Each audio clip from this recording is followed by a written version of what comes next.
সভাপতি, বিকশিত বাংলাদেশ ফাউন্ডেশন, জনাব আতর রহমান মিটন।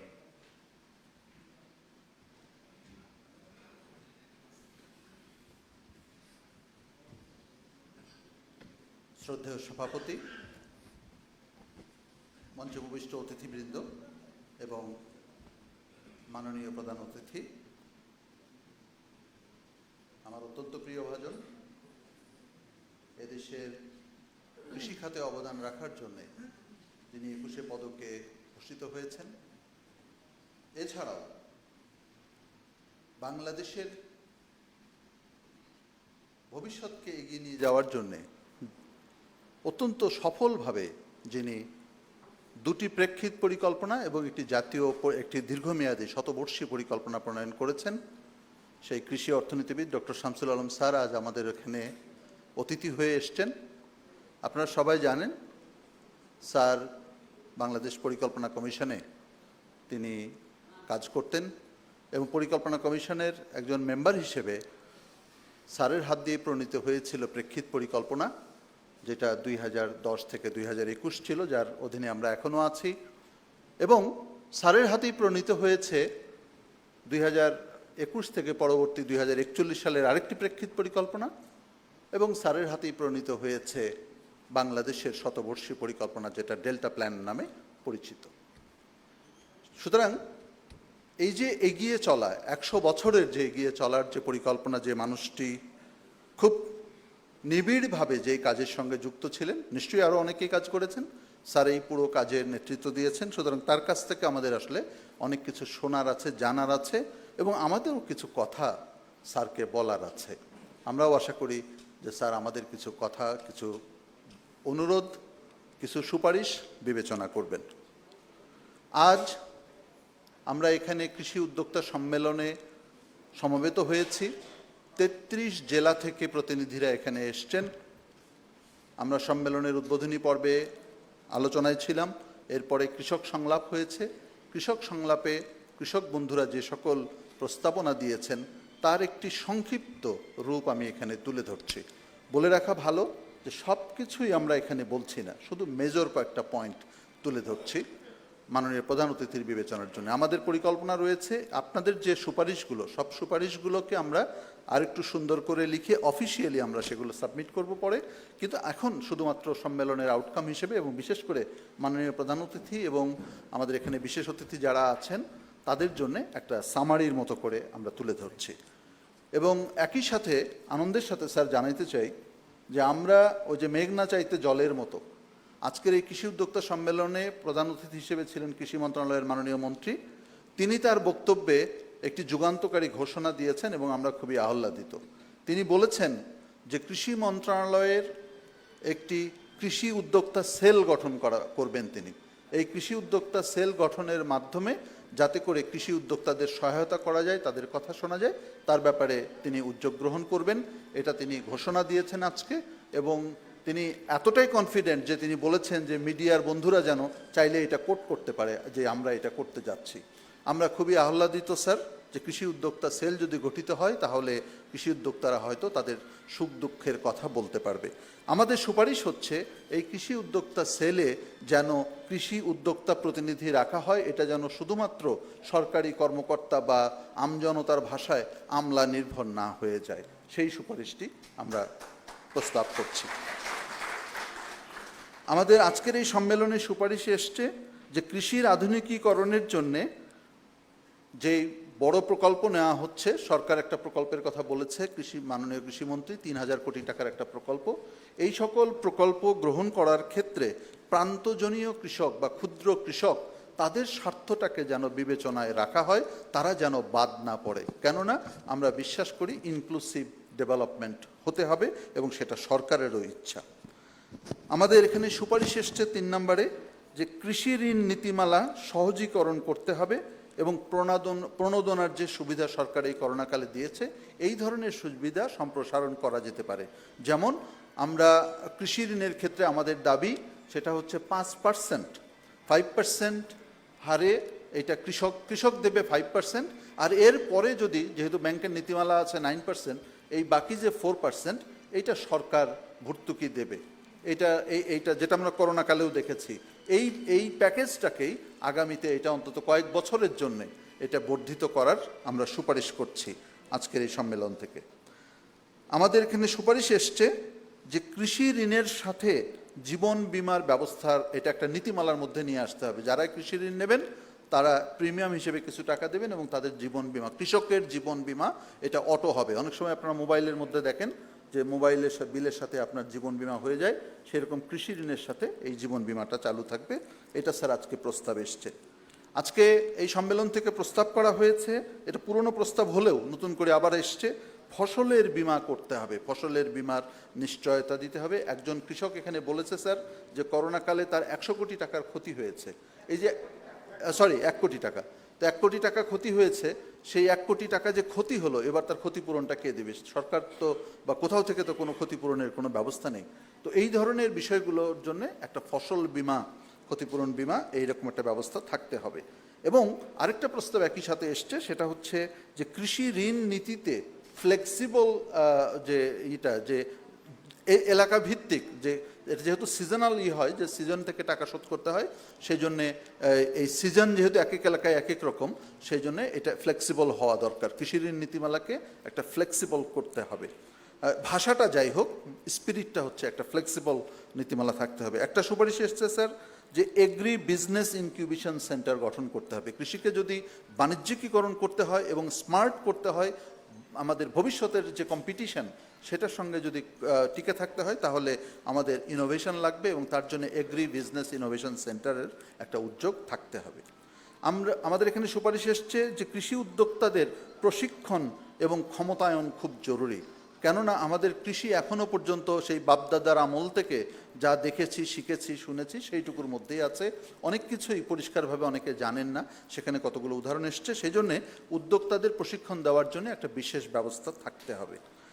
এখানে সুপারিশ এসছে স্যার ফুল চাষিদের পক্ষ থেকে। ফুল ব্যবসায়ীরা বলেছেন যে তাদেরকে যে লোন দেওয়া হয় সেটা এসএমই লোনের রেটে দেওয়া হয়। এটা কৃষি ঋণের মতো করে এটাকে গণ্য করা যায় কিনা, ফুলটাকে এটাকে হচ্ছে যে কৃষি ঋণ হিসেবে গণ্য করা এবং সেইভাবে সহায়তা দেয়া। স্যার সুপারিশ এসছে মৎস্য চাষের যে বিদ্যুৎ বিল, এই বিদ্যুৎ বিলটা কৃষির মতো যে ভর্তুকি মূল্যে সেইটা দেওয়া যায় কিনা, না হলে মৎস্যের ক্ষেত্রে চাষে যারা জড়িত আছে, হ্যাচারি, তারা কিন্তু ক্ষতিগ্রস্ত হচ্ছে। এবং সব ক্ষেত্রেই কৃষি যে আমাদের যে খাদ্য, পোলট্রি, ফিশারিজ ইত্যাদি ক্ষেত্রে যে খাবার, সেই খাবারের মূল্যে কোনো সহায়তা দেওয়া সম্ভব কিনা, যাতে করে যে ঊর্ধ্বগতিটা চলছে সেটা যাতে নিয়ন্ত্রণে রাখা যায়। স্যার আরও কিছু সুপারিশ ছিল, আমি মোটা দাগে আমাদের এখানে আলোচনা হয়েছে আমাদের মধ্যে যে আমরা মোটা দাগে স্যার এই কয়েকটা বিষয় আপনার দৃষ্টিতে আমরা তুলে ধরলাম। এই সকল সুপারিশ আমরা লিখিতভাবে স্যার আপনাকে সহ এই সম্মেলন সংশ্লিষ্ট কৃষি মন্ত্রণালয় সহ সরকারের সংশ্লিষ্ট বিভাগে আমরা এটা পরবর্তীতে পৌঁছে দেব। অসংখ্য ধন্যবাদ।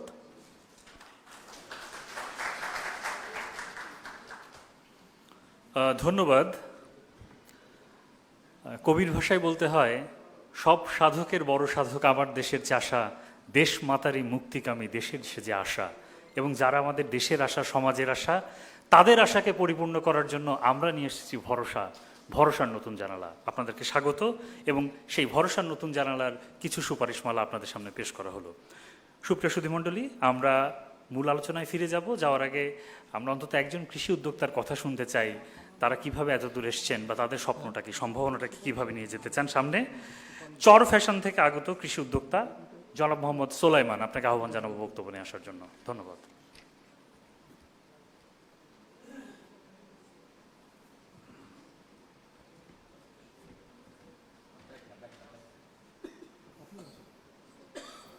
বিসমিল্লাহির রহমানির রহিম। আজকের এই মহতী সভার সম্মানিত সভাপতি, উপস্থিত আছেন আজকের অনুষ্ঠানের প্রধান অতিথি, আমাদের সকলের প্রিয় ব্যক্তি এবং ইসিবিএল ব্যাংকের কর্মকর্তা বৃন্দ, প্রিন্ট মিডিয়া এবং জাতির গর্বের সন্তান সম্মানিত উদ্যোক্তা, সবাইকে আন্তরিক সালাম ও শুভেচ্ছা। আসলেই এই ডায়াসের সামনে কথা বলার যোগ্যতা আমার নেই। আজকে আমি এখানে কিভাবে আসলাম সেই বিষয়টাই আমি বলতে চাচ্ছি। সবাই বলে এদেশের উদ্যোক্তারাই জাতির শ্রেষ্ঠ সন্তান। আজকে উদ্যোক্তাদেরকে এই উদ্যোগের যে মহতি জায়গায় এনেছেন, এই আয়োজকদেরকে আমরা আমাদের উদ্যোক্তার পক্ষ থেকে আন্তরিক ধন্যবাদ জানাচ্ছি। আমাদের উদ্যোগে যেই স্বপ্ন দেখানো হয়েছে, এই স্বপ্ন যেন না থেমে যায়। আজকে আমরা এমন একজন প্রধান অতিথিকে পেয়েছি যার হাতে করা হবে আগামী দিনের উদ্যোক্তাদের স্বপ্ন বাস্তবায়ন। ইতিপূর্বে যেই সুপারিশমালাগুলি তৈরি করা হয়েছে, আমি বিনয়ের সাথে অনুরোধ করব উদ্যোক্তার পক্ষ থেকে আজকের অনুষ্ঠানের প্রধান অতিথি মহোদয় এটা গুরুতর বিবেচনায় নেবেন। আজকে আমাদের এই সফলতার কারণ, আমরা আজকে ক্ষুদ্র উদ্যোক্তা থেকে আজকে আমরা স্বয়ংসম্পূর্ণ উদ্যোক্তা হয়েছি। আমরা বিভিন্ন ব্যাংক থেকে আমরা সহজ শর্তে ঋণ পেয়েছি। আমি ধন্যবাদ জানাবো ইসিবিএল ব্যাংককে যে আমাদের এই ক্ষুদ্র উদ্যোক্তাকে গ্রুপ ভিত্তিক স্বল্প সুদে এবং কোনো রকম মর্গেজ ছাড়া আমাদেরকে অনেক সহায়তা করেছে। ইতিমধ্যে আপনারা জেনে খুশি হবেন যে কৃষি মন্ত্রণালয় থেকে কৃষি বিভাগের মাধ্যমে কৃষকদেরকে 10 টাকা মূল্যের কৃষি কার্ড করে দিয়েছে। এই কৃষি কার্ডটা শুধু আমাদের কাছে চাপা ছিল, একটা ডায়েরির মতো আমাদের খাতাতে থাকতো বা ডয়ারে থাকতো। একমাত্র ইসিবিএল ব্যাংক এই কৃষি কার্ডকে পুঁজি করে একজন কৃষককে 1 লক্ষ টাকা পর্যন্ত উইদাউট মর্গেজে ঋণ দিয়েছে, তার বেনিফিশিয়ারি আমরা। আমি সকল উদ্যোক্তাকে বলবো, আপনারা কারোর দোষ না গিয়ে আপনি নিজে উদ্যোক্তা হন। আপনাকে দেখে যেন মিডিয়া বলতে পারে আপনি একজন উদ্যোক্তা। আমার মনে হয় যে আমি এবং আমাদের সংগঠন যেভাবে এগিয়ে আসছে, আমরা কোনো ব্যাংকের কাছে আর যাব না। এটা আমার বিশ্বাস, এটা আমার আস্থার জায়গা। আমরা এসে পৌঁছেছি। আমরা কোনো ব্যাংকের কাছে ঋণের জন্য যাব না, ব্যাংক আমাদের কাছে ঋণ দিতে আসবে। তার কারণ আমরা এরকম কিছু তৈরি করেছি। আমাদের সেখানে মৎস্য শিল্প বলেন, আমরা অনেকটা অ্যাডভান্স হয়েছি। আজকে দেখেন ঢাকাতে তরমুজ করে যে বিক্রি হয় তরমুজ, সেই তরমুজটা আমাদের ভোলার তরমুজ। আপনি দেখেন যে ভোলার তরমুজ বললে এখানে তরমুজটা তাড়াতাড়ি বিক্রি হয়। আজকে দেখেন রূপালী ইলিশ, বিভিন্ন শশা, সবজি বলেন, পান, সুপারি, এগুলি প্রত্যেকটা জিনিসই আমাদের ভোলার। আমি মন্ত্রী মহোদয়ের কাছে বিনয়ের সাথে আহ্বান জানাবো যে আমি জানি না আপনি ভোলা গিয়েছেন কিনা, যদি আমি শুনেছি যে আপনারা পরিকল্পনা ছিল আমাদের ভোলাতে আসার, আপনি আসুন স্যার, দেখুন আমার কথা এবং আমার কাজ কতটুকু বাস্তবায়ন হয়। ইতিপূর্বে আমাদের কৃষি বিভাগের মহাপরিচালক মহোদয় গিয়েছেন, সে যথেষ্ট আন্তরিক হয়েছেন। পরে কৃষিমন্ত্রী প্রোগ্রাম হবে, বিভিন্ন কারণবশত প্রোগ্রামটা মিস হয়েছে। আমি শুনেছি আপনারও একটা প্রোগ্রাম আছে আমাদের ভোলা চরপেশনে, আপনি আসুন, আমাদের উদ্যোগগুলি গ্রহণ করুন। সর্বশেষ আমি আমার উদ্যোক্তাদেরকে বলবো যে আপনারা স্বঘোষিত উদ্যোক্তা না হয়ে, ব্যক্তি উদ্যোক্তা না হয়ে আপনারা কমিউনিটি উদ্যোক্তা গড়ে তুলুন। যদি আপনারা কমিউনিটি উদ্যোক্তা গড়ে তুলতে পারেন, তাহলে কোনো ব্যাংক কোনো রকম কফিয়ত দিবে না। প্রত্যেকটা লোকই আপনাকে ফিন্যান্স করার জন্য, আপনাকে সহায়তা করার জন্য এগিয়ে আসবে। আমি সকল উদ্যোক্তার দৃষ্টি আকর্ষণ করছি এবং আজকে যারা আয়োজন করেছিলেন তাদেরকে আমি ছোট্ট একটা গল্প বলবো, যদিও আমার এত সময় নেওয়ার কথা না। আমি ইসিবিএল ব্যাংকের কাছে ঋণের জন্য প্রথম গিয়েছিলাম। আমি যা কথা বলি, আমার যে ব্রাঞ্চ হেড ছিলেন উনি আমার মুখের দিকে তাকিয়ে থাকতেন অবাক দৃষ্টিতে। তা আমি বললাম, স্যার আপনি কিছু বলেন না, তাকিয়ে থাকেন কেন? তা আমি চাচ্ছি যে উনি কিছু কথা বললেই উনি হেড অফিসে ফোন করেন। হেড অফিসে ফোন করলে হেড অফিস থেকে বলে হ্যাঁ এটা তো ভালো উদ্যোগ।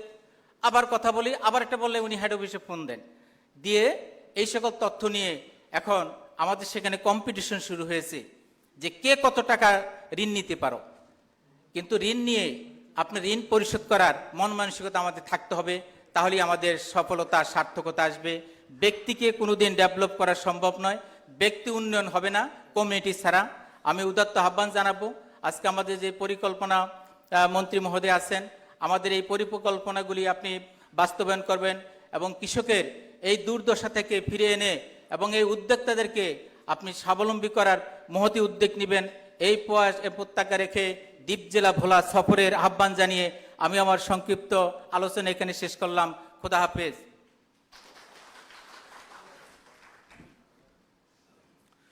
ধন্যবাদ।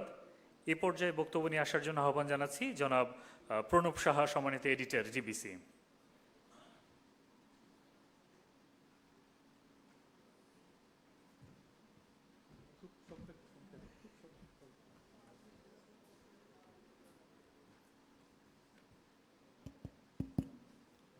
সকলকে এই হেমন্তের বিকালে শুভেচ্ছা। সময় খুব কম, উঠতে সভাপতি বলে নিয়েছেন সংক্ষিপ্ত বক্তব্য, অবশ্যই সংক্ষিপ্ত বক্তব্য। আমার ভোলার যে উদ্যোক্তা বললেন, উনি রূপালী ইলিশ বললেন, তরমুজ বললেন, আমি তো ভোলার গুঙ্গারহাটের মিষ্টিরও ব্র্যান্ডিং করতে চাই। যারা মিষ্টি পছন্দ করেন, গুঙ্গারহাটের মিষ্টি ভোলার, সেই ব্র্যান্ডিংগুলো করতে হবে এবং অবশ্যই উদ্যোক্তা হিসাবে সকলকে। আজকে দেখেন, যদি এটি কৃষক সম্মেলন হতো তাহলে এটা যে চেহারা হতো, যখন আমরা কৃষি উদ্যোক্তা বলছি তখন এই সম্মেলনের চেহারাটা অনেকটাই পাল্টে গেছে। ফলে আমাদের সকল কৃষককে উদ্যোক্তা, আমাদের সকল কৃষক কিন্তু উৎপাদক। তাকে আমি কৃষি বলে, কৃষক বলে একটু যে দূরে ঠেলে রাখতাম, এই একবিংশ শতকে যখন আমরা 100 বছরের পরিকল্পনা করছি আমাদের ডক্টর শামসুল আলমের নেতৃত্বে বা তার হাত ধরে, তখন কেন সেই কৃষি মাটিতে থাকবে? আমি তো এই মাথালের বিরুদ্ধে, আমি তো এই কৃষককে ক্যাপ পরাতে চাই, রোদে যে কাজ করে। মাথাল কেন থাকবে আজকে? এই মাথাল তো পাওয়া যায় না, মাথাল তো বিলুপ্ত প্রায়। সেটি একটি হ্যান্ডিক্যাপ্টের এন্টিক হিসেবে থাকবে। একটি মাথালের দাম অনেক হতে হবে, মাথাল যদি কেউ মাথায় দিতে চায় বা যদি সেটি খুঁজতে চায়, কারণ মাথাল তো কেউ উৎপাদন করে না, আর কৃষক পাতা দিয়ে সেই মাথাল তৈরি করতো। ফলে সেই জায়গাটা করতে হবে। তাহলে মাথালেরও একটা ইন্ডাস্ট্রি হতে হবে, যে ইন্ডাস্ট্রি করবে যেটা প্রাকৃতিক পরিবেশে তৈরি, যেখানে কোনো মেশিন লাগে না, যেখানে কোনো কৃত্রিম রং নাই, যেখানে কোনো রকম আর্টিফিশিয়াল কোনো কিছু নাই। ফলে সেটির দাম অনেক হতে হবে এবং সেই মাথালেরও একটি চড়া মূল্য পেতে হবে, যে উদ্যোক্তা এই মাথাল তৈরি করবেন সকল কৃষকের জন্য বা অন্য মানুষের জন্য। শুধুমাত্রই এবং আজকের এই বিশেষ আলোচনার শেষ কৃষি উদ্যোক্তা সম্মেলনের সমাপনীতে আমি শুধু আমাদের যে প্রধান অতিথি আছে তার কাছে দুটি কথা বলতে চাই। উনি একজন কৃষির মানুষ, উনি একজন অর্থনীতির মানুষ, উনি একজন পরিকল্পনার মানুষ এবং অতি অবশ্যই যখন তাকে আমরা পতাকাধারী পেয়েছি, উনি জনমানুষেরও মানুষ। তার আগে থেকে ছিলেন, শিক্ষক ছিলেন, জনমানুষের মানুষ ছিলেন। উনি আমাদের এই কৃষকের সঙ্গে থাকবেন এবং ওনার হাত ধরে যে পরিকল্পনা, আমরা জানি 2008-এর পরে বাংলাদেশ পরিকল্পনায় ফিরেছে এবং সেই পরিকল্পনার সুদূর প্রসারী লক্ষ্য হচ্ছে 100 বছরের পরিকল্পনা। আমি খুব অনুরোধ করব, আমার কৃষক 10 বছর পরে কোথায় থাকবে, আমার কৃষক 50 বছর পরে কৃষক থাকবে, আমি এই 8ম পঞ্চবার্ষিক পরিকল্পনায় সেটি রিভাইজ করার সময় সেটি চাই এবং 100 বছরের পরিকল্পনা ডেল্টা প্ল্যানে আমার কৃষি কোথায় আছে আমি সেটাও তার কাছ থেকে চাই। আজকে শেষ করব। আর গণমাধ্যমের যে দায়িত্ব সেটুক বলে একটি কথা বলতে চাই, যে এই কৃষককে তুলে ধরা। আমার গাইবান্ধার চরের 80 টাকার স্ট্রবেরি ঢাকাতে যখন 220 টাকায় বিক্রি হয়, তখন আমার উদ্যোক্তা কৃষক কেন আরও 20 টাকা লাভ পাবে না? আমি ঢাকায় বসে যে 250 টাকার স্ট্রবেরি পাই, সেটি আমি কেন আরও 20 টাকা কমে পাবো না? আমি মনে করি সেই যুদ্ধটাও এই কৃষক উদ্যোক্তাদেরই শুরু করতে হবে। তার সঙ্গে আপনারা থাকবেন, তার সঙ্গে আমরা থাকবো, গণমাধ্যম তো অবশ্যই থাকবেন। আমাদের কৃষিমন্ত্রী সকালে বলেছেন যে সমস্ত কৃষি ঋণ বিতরণ হয় তার সঠিকভাবে সঠিক লোকের কাছে যায় কিনা কৃষি মন্ত্রণালয়ের মাঠ লেভেলের কর্মকর্তা তা দেখবে। আমি মনে করি গণমাধ্যমও তা দেখার দায়িত্ব। আমার কৃষি ঋণ ঠিকভাবে বিতরণ হয় কিনা, আমার পরিকল্পনায় কৃষককে ঠিকভাবে উপস্থাপন করা হয় না কিনা, আমার কৃষক যে টাকা ফেরত দিয়েছে কৃষি ঋণ তার পরিমাণে পরের বছর কৃষি ঋণের পরিমাণ বাড়ে কিনা, আমার যে হারভেস্টার মেশিন তার 27 লক্ষ টাকার হারভেস্টার মেশিনে এটি 20 লক্ষ টাকায় করা যায় কিনা, বা এটি কোনো একদিন বাংলাদেশে তৈরি করা যায় কিনা, সেই কাজ করার জন্য গণমাধ্যম নিশ্চয়ই তার কণ্ঠ সোচ্চার থাকবে। এবং কৃষকের সঙ্গে ডিবিসি নিউজের পক্ষ থেকে বলতে চাই, ডিবিসি নিউজ কৃষকদের পক্ষে থাকবে। আপনারা জানেন এই সম্মেলন আজকে শুরু হয়েছে, পরশুদিন ডিবিসি নিউজে 8 ঘন্টার অনুষ্ঠান প্রচার করেছি আমরা, এই ভরসা জানানো বলেন। আর কৃষকদের জন্য ব্যাংকিং করবেন তিনি আমাদের উপব্যবস্থাপনা পরিচালক তাহমিদুজ্জামান ছিলেন, আমাদের রেজাউল করিম সিদ্দিক ছিলেন, আপনাদের বিসি ফাউন্ডেশনের নির্বাহী পরিচালক, কৃষি তথ্য বিশ্লেষক। আমরা অবশ্যই গণমাধ্যম কৃষকের সঙ্গে থাকব, দেশের উন্নয়নের সঙ্গে থাকব। অবশ্যই অবশ্যই কৃষকের জন্য যদি সরকার না করে, শামসুল আলমকেও সমালোচনা করব। সকলকে ধন্যবাদ।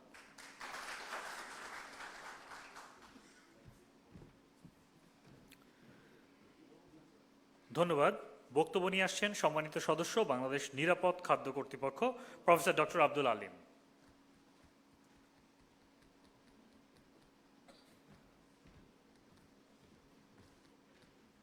অল্প সময় নিশ্চয়ই ঠিক আছে।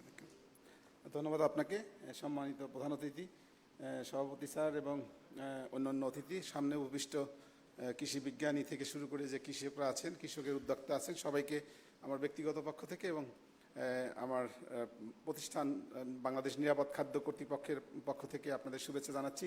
শামসুল আলম মোহন স্যার আমাদের মাঝে আছেন। স্যার আমার স্যার যেখানকার শিক্ষক ছিলেন, আমিও সেই বাংলাদেশ এগ্রিকালচার ইউনিভার্সিটির একজন শিক্ষক। স্যারের ছাত্র হিসাবে আমি গর্বিত। স্যার মন্ত্রী হয়েছেন। স্যার যেভাবে প্ল্যানিংয়ে এসেছিলেন, আমি এখন ফুড সেফটিতে এসেছি। সরকার আমাকে ডেপুটেশনে নিয়ে আসছে। আমরা যেন দেশের জন্য কাজ করতে পারি, আপনাদের সে আশীর্বাদ চাই।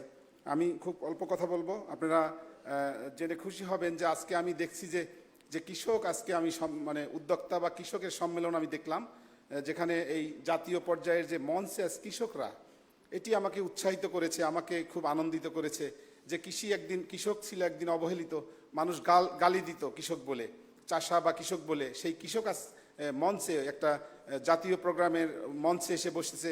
এটি আমার গর্বের একটা জিনিস। আমি যেহেতু একজন কৃষিবিদ, আমি একজন ফুড টেকনোলজিস্ট। আমি আপনাদেরকে অবশ্যই সাধুবাদ জানাই। আপনারা যে কাজে আছেন, এই কাজ অবশ্যই ভালোভাবে করতে হবে। আপনারা জানেন যে আমরা ফুড সেফটি নিয়ে কাজ করছি। আপনারা যদি আমাদের সহযোগী না হন, অবশ্যই কোনোদিনও আমরা ফুড সেভ করতে পারবো না। কারণ প্রাইমারি প্রোডাকশান আপনারা দেখেন, আপনারা যদি সেভ করে প্রোডাকশান করেন, তাহলে সারা দেশের মানুষ সেফ ফুড পাবে বা আমরা সেফ ফুড নিশ্চিত করতে পারবো। আর সেফ ফুড হলে মানে জানেন যে অনেক উপকার হবে। আমাদের প্রোডাক্টিভিটি বাড়বে, আমাদের সুস্বাস্থ্যের অধিকারী হয়ে আমাদের লাইফ স্প্যান বাড়বে, অনেক উপকার হবে। আমি সেগুলোর ব্যাখ্যা করতে যাচ্ছি না। তো আপনাদের বলবো যে আপনারা যে প্রোডাক্ট করেন, কেউ মাছ, কেউ মুরগি, কেউ শস্য বা কেউ ফলমূল, আমি আপনাদের অনুরোধ করব, আমি রাজশাহীতে দেখেছি বা মধুপুরে দেখেছি, যারা আনারস করে বা আম করে, যেটা বিক্রি করবে সেটাতে কেমিক্যাল ইউজ করে, যেটা নিজে খাওয়ার জন্য করে সেটা কেমিক্যাল দেয় না। এরকম অনেক উদাহরণ আছে। আপনারা উদ্যোক্তা, নিশ্চয়ই আপনারা যেটা উৎপাদন করবেন অবশ্যই সেটা ভালোটা করবেন, যেন আমাদের জাতির জন্য যেন ভালো হয়। ওইভাবে করবেন না যে আমি খাবো সেটা ভালো আর বিক্রি যেটা করব সেটাতে কেমিক্যাল ইউজ করব। এই ধরনের মানে দুই রকমের কাজ করবেন না। আপনি এই রিকোয়েস্ট করছি আপনাদেরকে। আর আপনারা অনেকে বলেছেন যে যখন সেফ ফুড করতে যাই এর দাম বেড়ে যায়। আপনারা জানেন যে একটু সেফ ফুড হলে দাম হবেই, এর দাম দিয়েই খেতে হবে। কারণ আপনি একটি আনসেফ ফুড যদি খান, তাহলে কিন্তু আপনি অসুস্থ হয়ে পড়বেন। তখন আবার মেডিকেল কস্ট লাগবে, অর্থাৎ ওষুধের দাম লাগবে। আবার অসুস্থ হলে একদিনের ইনকাম কমে যাবে। তা আলটিমেটলি দেখা যাচ্ছে অনেক লস আনসেফ ফুড খেলে। আর যদি সেফ ফুড করেন, সেটি খেলে কিন্তু একটু দাম দেখেলেও আপনার ওষুধের জন্য ডাক্তারের কাছে যেতে হবে না এবং আপনি সুস্বাস্থ্যের অধিকারী হবেন, আপনি কর্মঠ হবেন, আপনার প্রোডাক্টিভিটি বাড়বে। সেই জন্য আমি বলতে চাই যে অনেকেই বলেছেন, আমি সকাল থেকে শুনছিলাম যে সেফ ফুড করতে গেলে একটু দাম বেশি হয়। এই দামটা যারা আমরা ভোক্তা, আমাদের বুঝতে হবে ভালো জিনিসটা খেতে হলে একটু দাম দেখে খেতে হবে। এতে অসুবিধা নাই, বরং আমার লাভ আছে। কারণ আমি আনসেফ ফুড খেলে অসুস্থ হলে আমার আরও ক্ষতি হবে। ঢাকায় তো আমি দেখি যে একজন ডাক্তার 1000 টাকা নেয় তার ভিজিট, তার টেস্ট দেয় 1500 টাকা, শেষে ওষুধ দেয় 100 টাকার। মানে দেখা যায় যে পুরোটাই আমার জলে গেছে, মানে কোনো কাজে আসে না। সেই হিসাবে আমরা সেফ ফুড খাবো, যেন আমাদের ডাক্তারের কাছে না যেতে হয়। আমি ধন্যবাদ দেই আয়োজককে আমাকে দাওয়াত দেওয়ার জন্য এবং অল্প কিছু কথা বলার জন্য। আমি আবার আপনাদের মঙ্গল কামনা করে আমার বক্তব্য শেষ করছি। আসসালামু আলাইকুম।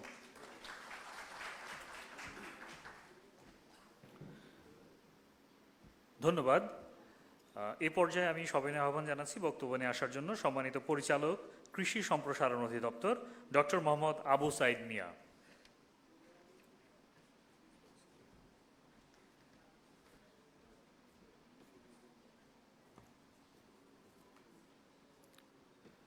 বিসমিল্লাহির রহমানির রহিম।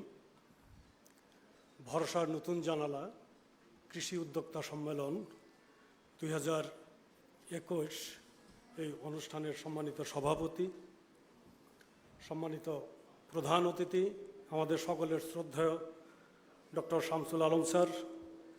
তিনি আমারও স্যার ছিলেন বিশ্ববিদ্যালয়ে, আমি ওই বিশ্ববিদ্যালয়ের ছাত্র।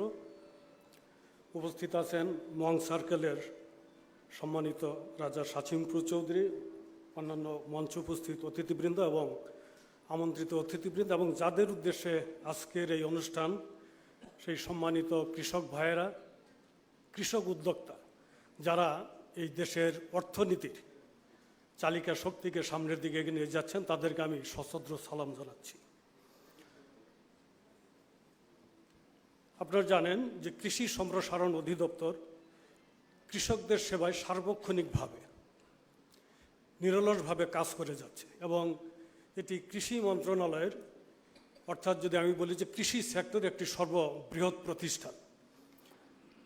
আমরা কৃষকদেরকে, যারা উদ্যোক্তা, তাদেরকে খুঁজে খুঁজে বের করে এবং তাদের যে সমস্যাগুলো, সেই সমস্যাগুলো চিহ্নিত করে এবং তাদেরকে উপযুক্ত পরামর্শ আমরা দিয়ে থাকি। বিশেষ করে গবেষণা প্রতিষ্ঠানের যে সর্বশেষ গবেষণালব্ধ ফলাফল, সেটি আমরা মাঠ পর্যায়ে আমাদের মাঠের যারা সম্প্রসারণ কর্মী রয়েছেন তাদের মাধ্যমে আপনাদের দোরগোড়ায়, আপনাদের বাড়ি বাড়ি গিয়ে সে সমস্ত কলাকৌশলগুলো হাতে কলমে শিক্ষা দিয়ে থাকি। আপনারা জানেন যে আমাদের কৃষি এক সময় খোরপোশ কৃষি ছিল। সেই খোরপোশ কৃষি থেকে আমরা বাণিজ্যিক কৃষিতে রূপান্তরিত হচ্ছি এবং ইতিমধ্যেই আমরা বলতে পারি যে এটির একটি ব্যাপক সফলতা আমরা উপলব্ধি করতে পারছি। আমরা যদি ধরে নেই যে বিগত ১.৫ বছর যাবৎ যে কোভিডকালীন সারা বিশ্বে চলছে, বাংলাদেশেও সেটি ঢেউ লেগেছে।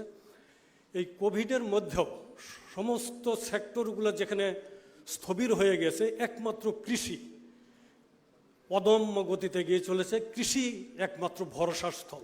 কাজে আমি বলবো আজকের যে প্রতিপাদ্য বিষয়, ভরসার নতুন জানালা কৃষক উদ্যোক্তা, এটি অত্যন্ত সময়োপযোগী এবং আমাদের উদ্যোক্তাদের জন্য একটি অনুপ্রেরণামূলক অনুষ্ঠান, একটি সম্মেলন। এই সম্মেলন যারা আয়োজক, বিসেফ ফাউন্ডেশন, বিকশিত বাংলাদেশ এবং ইউসিবি লিমিটেডকে আমি ধন্যবাদ জানাই।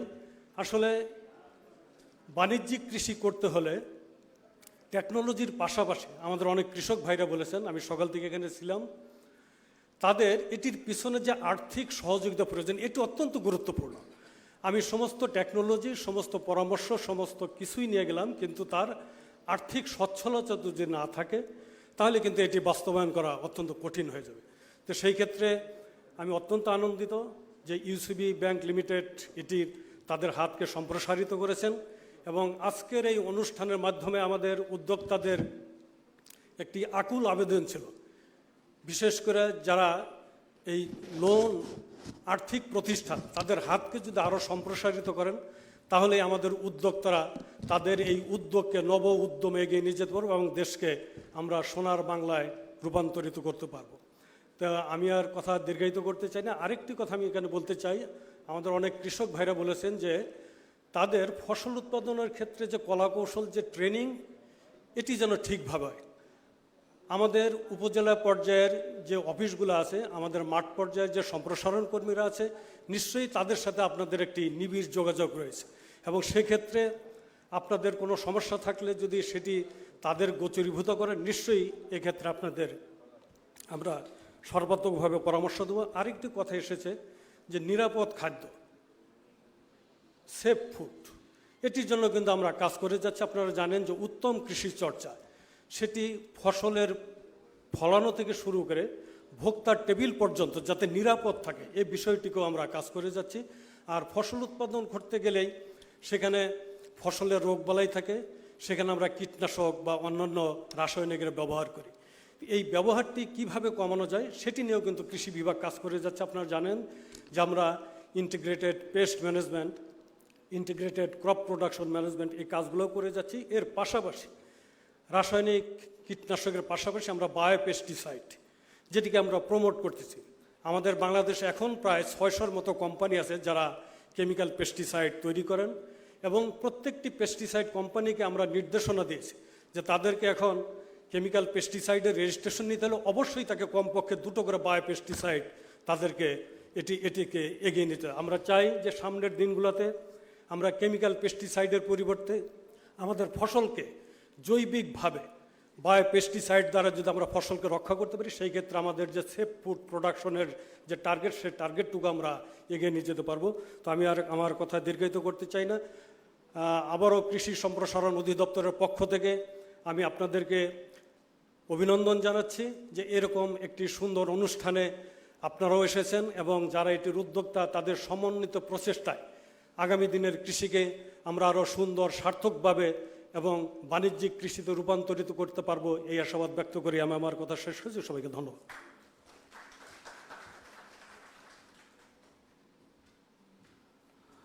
ধন্যবাদ। আমি আপনাদের সকলের মার্জনা প্রার্থনা করছি। আসলে আমাদের কিছুটা সময় স্বল্পতা রয়েছে, মন্ত্রী মহোদয় একটু দ্রুত বেরিয়ে যাবেন, সেজন্য আমরা সবাই যদি একটু সংক্ষেপ করি ভালো হয়। ধন্যবাদ। এই পর্যায়ে বক্তব্য নিয়ে আসছেন সম্মানিত সদস্য বিসে ফাউন্ডেশন ডক্টর এসবি নাসিম।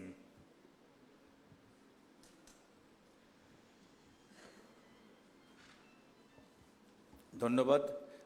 যেহেতু আমাকে বলা হলো মাননীয় প্রতিমন্ত্রী মহোদয় 4:30 চলে যাবেন, ওনার জরুরি একটা কাজ আছে, আমি যত সংক্ষিপ্ত সম্ভব আমি বলার চেষ্টা করব। খুব প্রায় সবাই আমাদের কথা বলে দিয়েছেন, প্রধান অতিথি মহোদয়, সভাপতি মহোদয়। ইনসিডেন্টালি তারা আমরা একই ইউনিভার্সিটির ছাত্র, ওনারা আমাদের অগ্রজ ছিলেন, ওনার কাছ থেকে ছোটোবেলার থেকে অনেক কিছু শিখেছি। এখনও দেশের জন্য, মানুষের জন্য কাজ করে যাচ্ছে দুজনেই। বিশেষ করে আমাদের প্রতিমন্ত্রী সাহেব, অনেকে বলেছেন উনি 100 বছর প্ল্যান করেছেন, এবং এটাও জানি উনি সরকারের একটা খুব আস্থাভাজন এবং জ্ঞানী মানুষ, যার জন্য আমরা খুব গর্ববোধ করি যে আমাদের একজন প্রিয়জন, আমাদের শ্রদ্ধেয় একজন দেশের জন্য কাজ করে যাচ্ছেন। আজকে যখন এই বললেন কৃষি উদ্যোক্তা, আমি তাকে দেখছিলাম। আমি যখন ধান ব্যবসায় চাকরি শুরু করি 1977 সালে, কৃষকরা যখন আসতেন দেখে মনে হতো, তাদের চেহারা দেখে মনে হতো খুব গরিব, মিডিয়মান। আজকে যখন দেখি সব প্রফুল্ল, একজন মনে হচ্ছে যে একটা আলোর দিশারি ওনারা হয়ে আসছেন, ভালো কথা বলছেন, ভালো সব কিছু তাদের মস্তিষ্কে অনেক কিছু ভালো ভালো জিনিস আসছে, তার চিন্তা করছেন।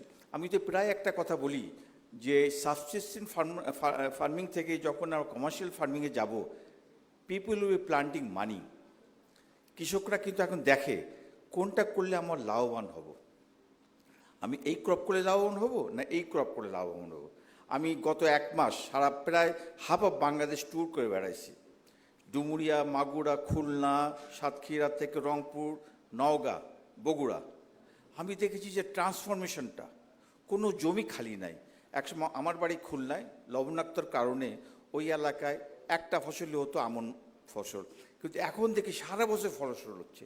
ওখানে যে কৃষি কর্মকর্তা মোসাদ্দেক, তার নাম, ডুমুরিয়া, আমাকে ঘুরায় সব প্লটগুলো দেখালো। এখানে আখ হচ্ছে, যেগুলো আমরা চিন্তাও করিনি, তরমুজ হচ্ছে, ডুমুর বলছি, বিভিন্ন ফসল হচ্ছে, ধান তো হচ্ছেই, পাট হচ্ছে। আমি ভাবলাম যে আমাদের ছোটোবেলার ডুমুরে একটা ফসল হতো, এখন 7-8টা ফসল হচ্ছে বছরে।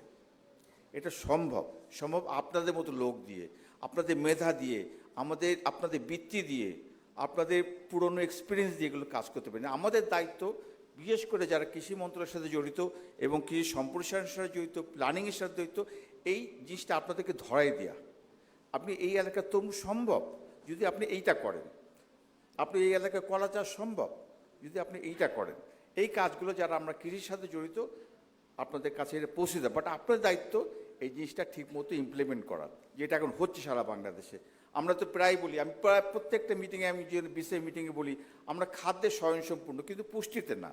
সেই পুষ্টিতে ব্যাপারটা আমরা আগায় নিতে হবে। কীভাবে আগায় নেব সেটা অনেকে বলে গেছেন। আমরা গুড এগ্রিকালচার প্র্যাকটিস করব, আমাদের অন্য অন্য সুবিধাগুলো দিতে হবে।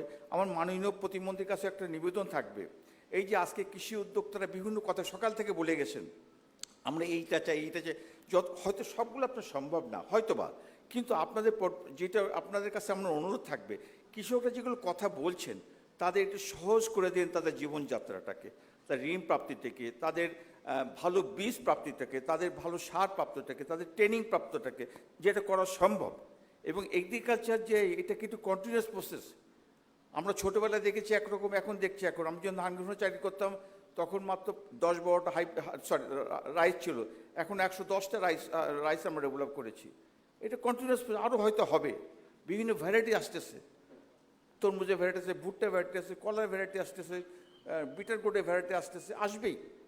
এইটাকে নেয়ার ওনাদের কাছে পৌঁছে দেওয়ার ব্যবস্থা করতে হবে আমাদের, যারা আমরা কৃষি। বিশেষ করে পরিকল্পনা মন্ত্রীকে বলবো, আপনার পরিকল্পনা নিশ্চয়ই এটা আছে। আপনি 100 বছরের পরিকল্পনা করেছেন, কিন্তু আগামী 20 বছর আমরা কোথায় যেতে পারি, কৃষি নিয়ে কোথায় যেতে পারি, সেটা একদম আক্ষরিকভাবে আমাকে জানতে হবে। এবং কৃষককে কীভাবে আমরা সহায়তা দিতে পারি, এইগুলো যদি আমরা স্পেসিফাই করতে পারি, বলতে পারি, অনেক দূর আগায় যায়। কৃষি অনেক দূর আগাইছে। আমি যখন আপনাদের চেহারা দেখে আমার নিজে খুব অনুপ্রাণিত বোধ করি। বাহ, এই তো কৃষক ছিল না 20-25 বছর আগে। আপনি অনেক আগায় যাচ্ছেন, দেশটা আগায় যাচ্ছে। এবং সবাই একই কথা বলেছেন, এই করোনার সময় সব কিছু স্থবির হয়ে গেছে, থেমে গেছিলো, কিন্তু কৃষি কিন্তু আগায় গেছিলো। যাক, আমি সবাইকে আবার ধন্যবাদ যে আমাকে একটা সুযোগ দিয়েছেন। আমি চাচ্ছিলাম একটু সবার সাথে কথা বলে দেখতে, বিশেষ করে আমাদের প্রতিমন্ত্রী মহোদয় আসছেন, উনি প্রচণ্ড জ্ঞানী মানুষ, বিচক্ষণ মানুষ, উনি আপনাদের কথা জানেন, বোঝেন, এবং আশা করব ওনার কাছ থেকে একটা দিক নির্দেশনা আমরা সবাই পাবো। সবাইকে অনেক ধন্যবাদ। আসসালামু আলাইকুম।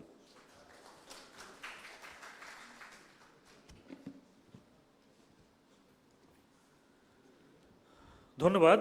আমি সবিনয় আহ্বান জানাচ্ছি সম্মানিত উপব্যবস্থাপনা পরিচালক ও কোম্পানি সেক্রেটারি, ইউনাইটেড কমার্শিয়াল ব্যাংক লিমিটেড, জনাব এটিএম তাহমিদুজ্জামান FCS স্যার, আপনার বক্তব্য নিয়ে আসার জন্য আহ্বান জানাচ্ছি।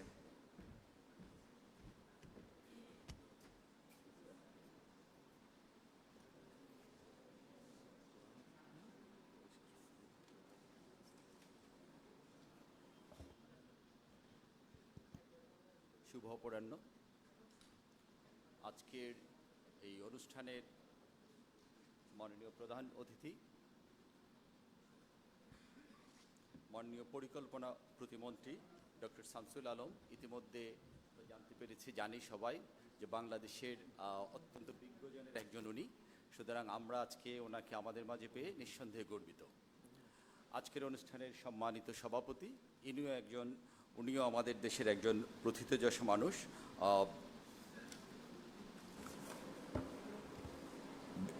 নর্থ সাউথ বিশ্ববিদ্যালয়ের সম্মানিত অধ্যাপক প্রফেসর ডক্টর মোহাম্মদ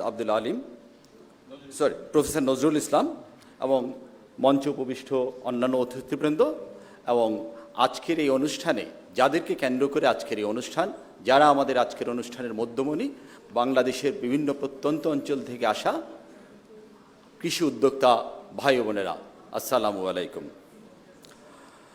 আজকে এখানে আমাকে যখন ডেকেছে, আমার একটা পোশাকি পরিচয় দিয়েছে, ইউনাইটেড কমার্শিয়াল ব্যাংকের উপব্যবস্থাপনা পরিচালক। এই পরিচয়ের কারণে আমি এখানে এসে আপনাদের সামনে উপস্থিত হতে পেরেছি। আর আপনাদের সাথে গত 2 বছর ধরে আমার যেই সম্পর্ক, গত 2-2.5 বছর ধরে কৃষি উদ্যোক্তাদের সাথে আমার যে সম্পর্ক, সেটা আসলে আমার নারীর পরিচয়, সেটা আসলে আমার শিকড়ের পরিচয়। আমি গ্রাম থেকে উঠে আসা একজন কৃষক কিষাণের সন্তান, সেটি আমার প্রথম পরিচয়, এবং সেই পরিচয়ের কারণেই গত 2 বছর ধরে আমি আপনাদের সাথে চেষ্টা করছি উঠে পড়ে একসাথে কাজ করার জন্য। আপনারা জানেন যে আমাদের ব্যাংকের সম্মানিত ব্যবস্থাপনা পরিচালক, উনি মূলত আজ থেকে প্রায় 2 বছর আগে এই ভরসার নতুন জানালার যেই সূত্রপাত, ওনার উদ্যোগের কারণেই আমাদের এই কর্মসূচির সূত্রপাত। আমরা বিভিন্ন সময় টিভি কিংবা প্রিন্ট মিডিয়ার মাধ্যমে দেখতে পাই যে দেশের প্রত্যন্ত অঞ্চলে কৃষির সাথে সম্পর্কিত যে সকল উদ্যোক্তা, তারা অনেক বড় কিছু করার স্বপ্ন নিয়ে অনেক চেষ্টা করেন, কিন্তু প্রায়ই হোঁচট খান। কারণ হচ্ছে গিয়ে তাদের পর্যাপ্ত মূলধন নেই, তারা সেই পর্যাপ্ত মূলধনের সংস্থান করতে পারেন না। আমরা বাংলাদেশের একটি প্রথম সারির আর্থিক প্রতিষ্ঠান, আমাদের যেই লোন পোর্টফোলিও, সেটির পরিমাণ এখন প্রায় 40,000 কোটি টাকা। তো যখন সারা দেশের কৃষকরা 2 লাখ, 2.5 লাখ, 5 লাখ টাকার জন্য তাদের স্বপ্নের সেই বীজ বপন করতে পারে না, এরকম বিভিন্ন গল্প শুনে আমাদের ম্যানেজিং ডিরেক্টর মহোদয় একদিন আমাদেরকে ডাকলেন, ডেকে বললেন যে আমাদের এই 40 কোটি টাকা থেকে বছরে যদি 40,000 কোটি টাকা থেকে যদি বছরে 1%ও আমরা কৃষকের কাছে পৌঁছাতে পারি, তাহলে কিন্তু সেটা বাংলাদেশের কৃষির জন্য একটা বিপ্লব হবে। আর যে কথা বলছিলাম, আমার সেই নারীর টানে, আমার সেই শিকড়ের টানে আমি ব্যবস্থাপনা পরিচালকের কাছে জোর নিবেদন করলাম যে এই প্রক্রিয়ার সাথে আমি সম্পর্কিত থাকতে চাই। সেদিন থেকে আমাদের যাত্রা শুরু। তারপর আমরা সেই বাংলাদেশের প্রত্যন্ত অঞ্চল, সেই পঞ্চগড় থেকে শুরু করে সুদূর পাহাড়, সব জায়গায় ঘুরে বেরিয়েছি। বিসেফ ফাউন্ডেশনের সাথে যোগাযোগ হলো।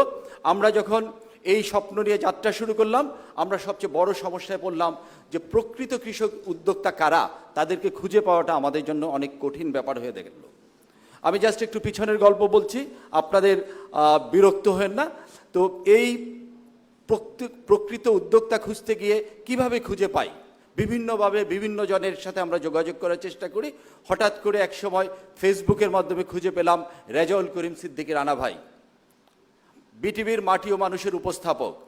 জানি রানা ভাই 38 বছর ধরে বিটিভির সাথে সম্পর্কিত, মাটি ও মানুষের সাথে সম্পর্কিত। মনে হলো উনি আমাদেরকে কোথাও না কোথাও একটা প্রাণের সঞ্চার দিতে পারবেন। রানা ভাইয়ের সাথে যোগাযোগের মধ্য দিয়ে যোগাযোগ হলো আমাদের বিসেফ ফাউন্ডেশন এবং বিকশিত বাংলাদেশের সাথে। তাদের মাধ্যমে সারা দেশের প্রত্যন্ত অঞ্চলে কৃষকের মাঠে গিয়ে, কৃষকের ঘাটে গিয়ে, কৃষকের উঠানে গিয়ে আমাদের ম্যানেজিং ডিরেক্টর সহ ব্যাংকের বিভিন্ন পর্যায়ের কর্মকর্তারা আমরা তাদের সুখ দুঃখের গল্প শুনলাম এবং সেখান থেকে খুঁজে বের করলাম প্রকৃত কৃষি উদ্যোক্তাদের। ইতিমধ্যে আপনারা জানেন এবছর আমরা প্রায় 5 শতাধিক কৃষককে সরাসরি আমরা ফাইন্যান্স করেছি। আমাদের স্বপ্ন নিয়ে আমরা বিচরণ করছি। কি সেই স্বপ্ন? 2025 সালের মধ্যে বাংলাদেশের যেখানেই যেই কৃষকই থাকুক, তার যদি কখনো কোনো পুঁজির দরকার হয়, তার মনে প্রথম যেই নামটি আসবে সেটি ইউনাইটেড কমার্শিয়াল ব্যাংকের নাম। আমার কৃষক যাতে আর কখনো পুঁজির জন্য এ পাশে ও পাশে দৌড়াদৌড়ি করতে না হয়, প্রকৃত কৃষি উদ্যোক্তাদের পাশে আমরা দাঁড়াতে চাই। এই স্বপ্ন নিয়ে আমরা হাঁটা শুরু করেছি। জানি না কত দূর যেতে পারবো, কিন্তু আশা করি আপনারা পাশে থাকলে নিশ্চয়ই স্বপ্ন আমাদের একদিন সফল হবে। সেই স্বপ্নকে ঘিরেই আজকের এই অনুষ্ঠান। এবং আজকের এই অনুষ্ঠানে আমরা এসে আরও দেখলাম যে আপনাদের কাছে আমাদের আরও অনেক কিছু জানার আছে, অনেক কিছু শেখার আছে। আমরা যখন বিভিন্ন প্রত্যন্ত অঞ্চলে ঘুরেছি, দেখেছি আমাদের অনেক অনেক সীমাবদ্ধতার কথা। আমরা চাইলেই ঠিক মতন লোন দিতে পারি না। চাইলেই আমরা যখন পাহাড়ে গিয়েছি লোন দেওয়ার জন্য, দেখেছি পাহাড়ে সেই সকল কৃষি উদ্যোক্তাদের নিজের জমি নাই, পাহাড়ি কৃষি উদ্যোক্তাদের নিজের নামে এনআইডি নাই, তাহলে ব্যাংক অ্যাকাউন্ট খুলবো কিভাবে? জমি নাই, তাহলে কার জমিতে আমি লোনের টাকা দিব? এরকম বহু সমস্যা আছে। সমস্যা অনেক কিছুই আমরা হয়তো পাশ কাটিয়েছি, সমস্যা অনেক কিছুই আমরা হয়তো সমাধান করেছি। তারপরও আরও অনেক অনেক সমস্যা নিয়ে আমরা এখনও বসবাস করছি। কিন্তু আমি আশাবাদী আমাদের মাননীয় পরিকল্পনা প্রতিমন্ত্রী আছেন, উনি সহযোগিতা করবেন। সকালে কৃষিমন্ত্রী মহোদয় ছিলেন, উনি আমাদের দুঃখের কথা শুনেছেন, উনি সহযোগিতা করবেন। বাংলাদেশ ব্যাংকের প্রতিনিধি ছিলেন, উনিও বলেছেন সমস্যাগুলো দেখবেন। সবাই মিলে সমস্যাগুলো দেখে হয়তোবা সব সমস্যার সমাধান আমরা করতে পারবো না, কিন্তু অনেক সমস্যার সমাধান করেই আমাদের যে কৃষির বিপ্লব, সেই বিপ্লবকে আমরা এগিয়ে নিয়ে যেতে পারবো। আজকে এখানে আমরা হয়তো বা মাত্র 150 কিংবা 200 কৃষি উদ্যোক্তাকে জড়ো করতে সক্ষম হয়েছি। আমরা আশাবাদী 2025 সালে আমরা কয়েক হাজার কৃষককে নিয়ে আমরা এরকম কৃষি উদ্যোক্তা সমাবেশ করতে পারবো এবং স্বপ্নের বাংলাদেশ বিনির্মাণ করতে পারবো। এবং সেই যাত্রায় আমরা আপনাদের পাশে থাকতে চাই। সকালে আমাদের ব্যবস্থাপনা পরিচালক ছিলেন, উনি বলেছেন আমরা প্রতিনিয়তই আমাদের যা যা ভুল ত্রুটি আছে সেগুলো থেকে আপনাদের কাছ থেকে শিখে নিতে চাই। সেই কথা আবারও উচ্চারণ করে বলতে চাই, আমরা হয়তোবা এখনও আপনাদের মনের মতো করে ব্যাংকার হতে পারিনি, আমাদের অনেক সীমাবদ্ধতা আছে, সেগুলোকে আপনারা ক্ষমা করে দিবেন। আপনারা দেখবেন আমাদের প্রাণের আকুতিটা, আমরা আপনাদের পাশে থাকতে চাই, পাশে থাকব, সেই প্রত্যাশা নিয়ে সবাইকে ধন্যবাদ জানিয়ে বিদায় নিচ্ছি।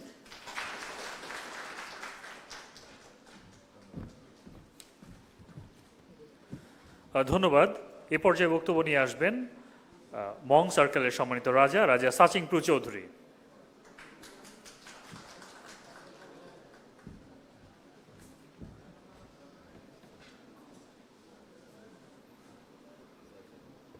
ওই অনেকে ভাববে রাজার নাম, কিন্তু কই রাজমুকুট, কই তলোয়ার, কই পোশাক, অনেকে ভাবছে। আসলে আমাদের ওই আপনারা জানেন যে আমাদের 64 জেলার মধ্যে 3 পার্বত্য জেলা সম্পূর্ণ ভিন্ন। এখানে আপনারা বলেন যে এখনো আপনারা অনেক পত্রিকায় বা বিভিন্ন ইয়াতে দেখতে পাচ্ছেন যে এই আমাদের এই আছে, এখনো ওই রাজপ্রথা আছে, এখন আমাদের রাজপ্রথা আছে এখানে এবং বিভিন্ন এখানে আপনারা বলি আমাদের এই 64 জেলা 3 জেলা, এখন আমাদের কিন্তু 3 রকমের জায়গা আছে। আমরা এখানে প্রসাদ বলি আমাদের এখানে ফার্স্ট ক্লাস, সেকেন্ড ক্লাস, কিন্তু আমাদের 3 পার্বত্য জেলা আমাদের বলে যে আমরা থার্ড ক্লাস, যেটা গ্রুপ ল্যান্ড পাহাড়, ওটা কিন্তু জায়গা আছে আমাদের।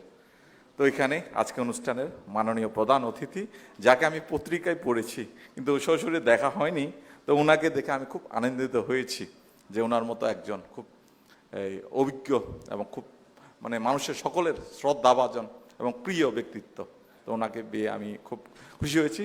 আর আমার আজকের সভাপতি যিনি আছেন, তার সাথে আমার কিছু কথা হয়েছে যে বান্দরবানের রাজা, আপনারা জানেন যে 3 পার্বত্য জেলায় 3 জন রাজা আছে, এটা বলে সার্কেল চিফ, কিন্তু আমাদের যারা আছেন আমাদের সকলে রাজা হিসেবে আমাদেরকে সম্বোধন করেন। তো এখানে ওনাদের একসাথে ওনারা ইউনিভার্সিটিতে পড়েছেন, উঁচু ফ্রু আমার বং রাজা, উনিও কৃষিবিদ একজন। আসলে আমি কৃষিবিদ নই, আমি একটা আইনের ছাত্র। তো অনেকে আমি কিন্তু খুব কম বয়সে দায়িত্ব নিয়েছি। কারণটা হলো আমার অস্ট্রেলিয়া থেকে ফেরার পথেই আমি আর বাবা ফেরার সময় একেবারে বাড়ির কাছেই রোড অ্যাক্সিডেন্টে বাবা মারা গেছেন। তখন আমি মাত্র স্টুডেন্ট ছিলাম। এই তখন কারণ আমাদের রাজ নিয়ম হচ্ছে যে রক্তের সম্পর্ক, যে রক্তের ব্লাড ছাড়া কেউ রাজা হতে পারবে না। তো আমার তখন দায়িত্ব নেয়া, আমি একদিকে রাজত্ব চালাচ্ছি, একদিকে লেখাপড়া। তো আমি আসলে খুব আজকে যারা আছেন এখানে, যাদের খুব আমি বলবো দেশের বরেণ্য ব্যক্তি, এবং ওদের সাথে খুব আমাদের কৃষক সম্বন্ধে আমাকে খুব ইউসিবি আমাকে ফোন করে বলেছেন যে রাজাবাবু আপনাকে থাকতে হবে। আমাদের কিন্তু এখন আপনারা জানেন যে পার্বত্য অঞ্চলে এখন কিন্তু প্রবরণা পূর্ণিমা চলছে, তার 1 মাস কিন্তু কঠিন চিবরদান, আমাদের ধর্মীয় যে সবচেয়ে বড় অনুষ্ঠান মানে তো চলছে। কিন্তু আমার মানে সময় সকাল 1 টাকা বিকালে একটা প্রোগ্রাম আছে, তারপরে আমি কিন্তু না করিনি, আমি এসেছি।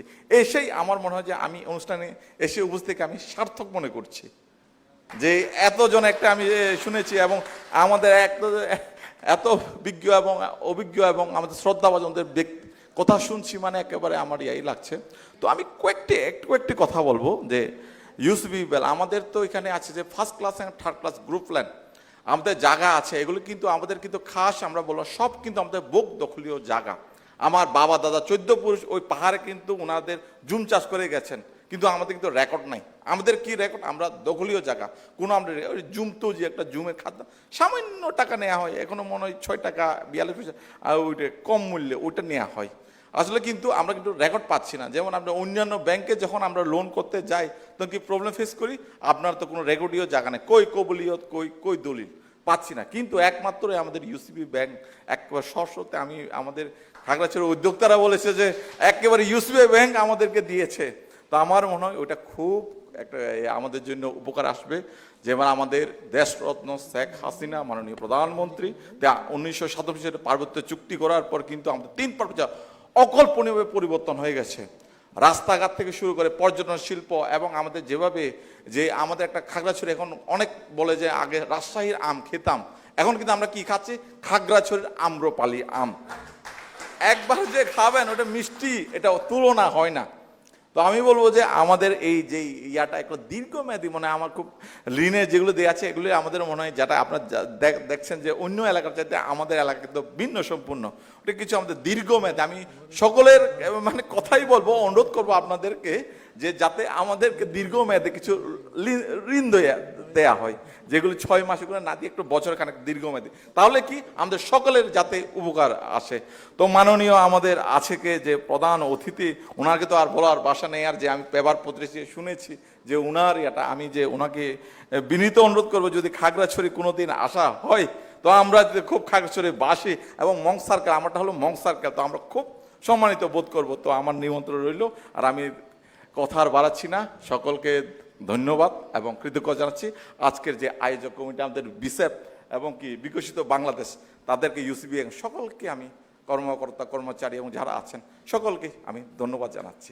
ধন্যবাদ।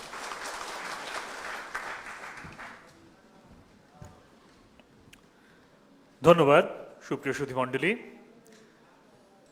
কৃষিকে এবং কৃষির চিন্তাকে জাতীয় উন্নয়ন পরিকল্পনার সাথে সম্পৃক্ত করাই সার্বিকভাবে কৃষির উন্নয়নকে ত্বরান্বিত করবে। আর এই উন্নয়ন পরিকল্পনায় সম্পৃক্ত করার যিনি আমাদের অভিভাবক, আজকের অনুষ্ঠানের মাননীয় প্রধান অতিথি, মাননীয় প্রতিমন্ত্রী পরিকল্পনা মন্ত্রণালয় ডক্টর শামসুল আলম স্যারকে বক্তব্য নিয়ে আসার জন্য সবিনয় আহ্বান জানাচ্ছি।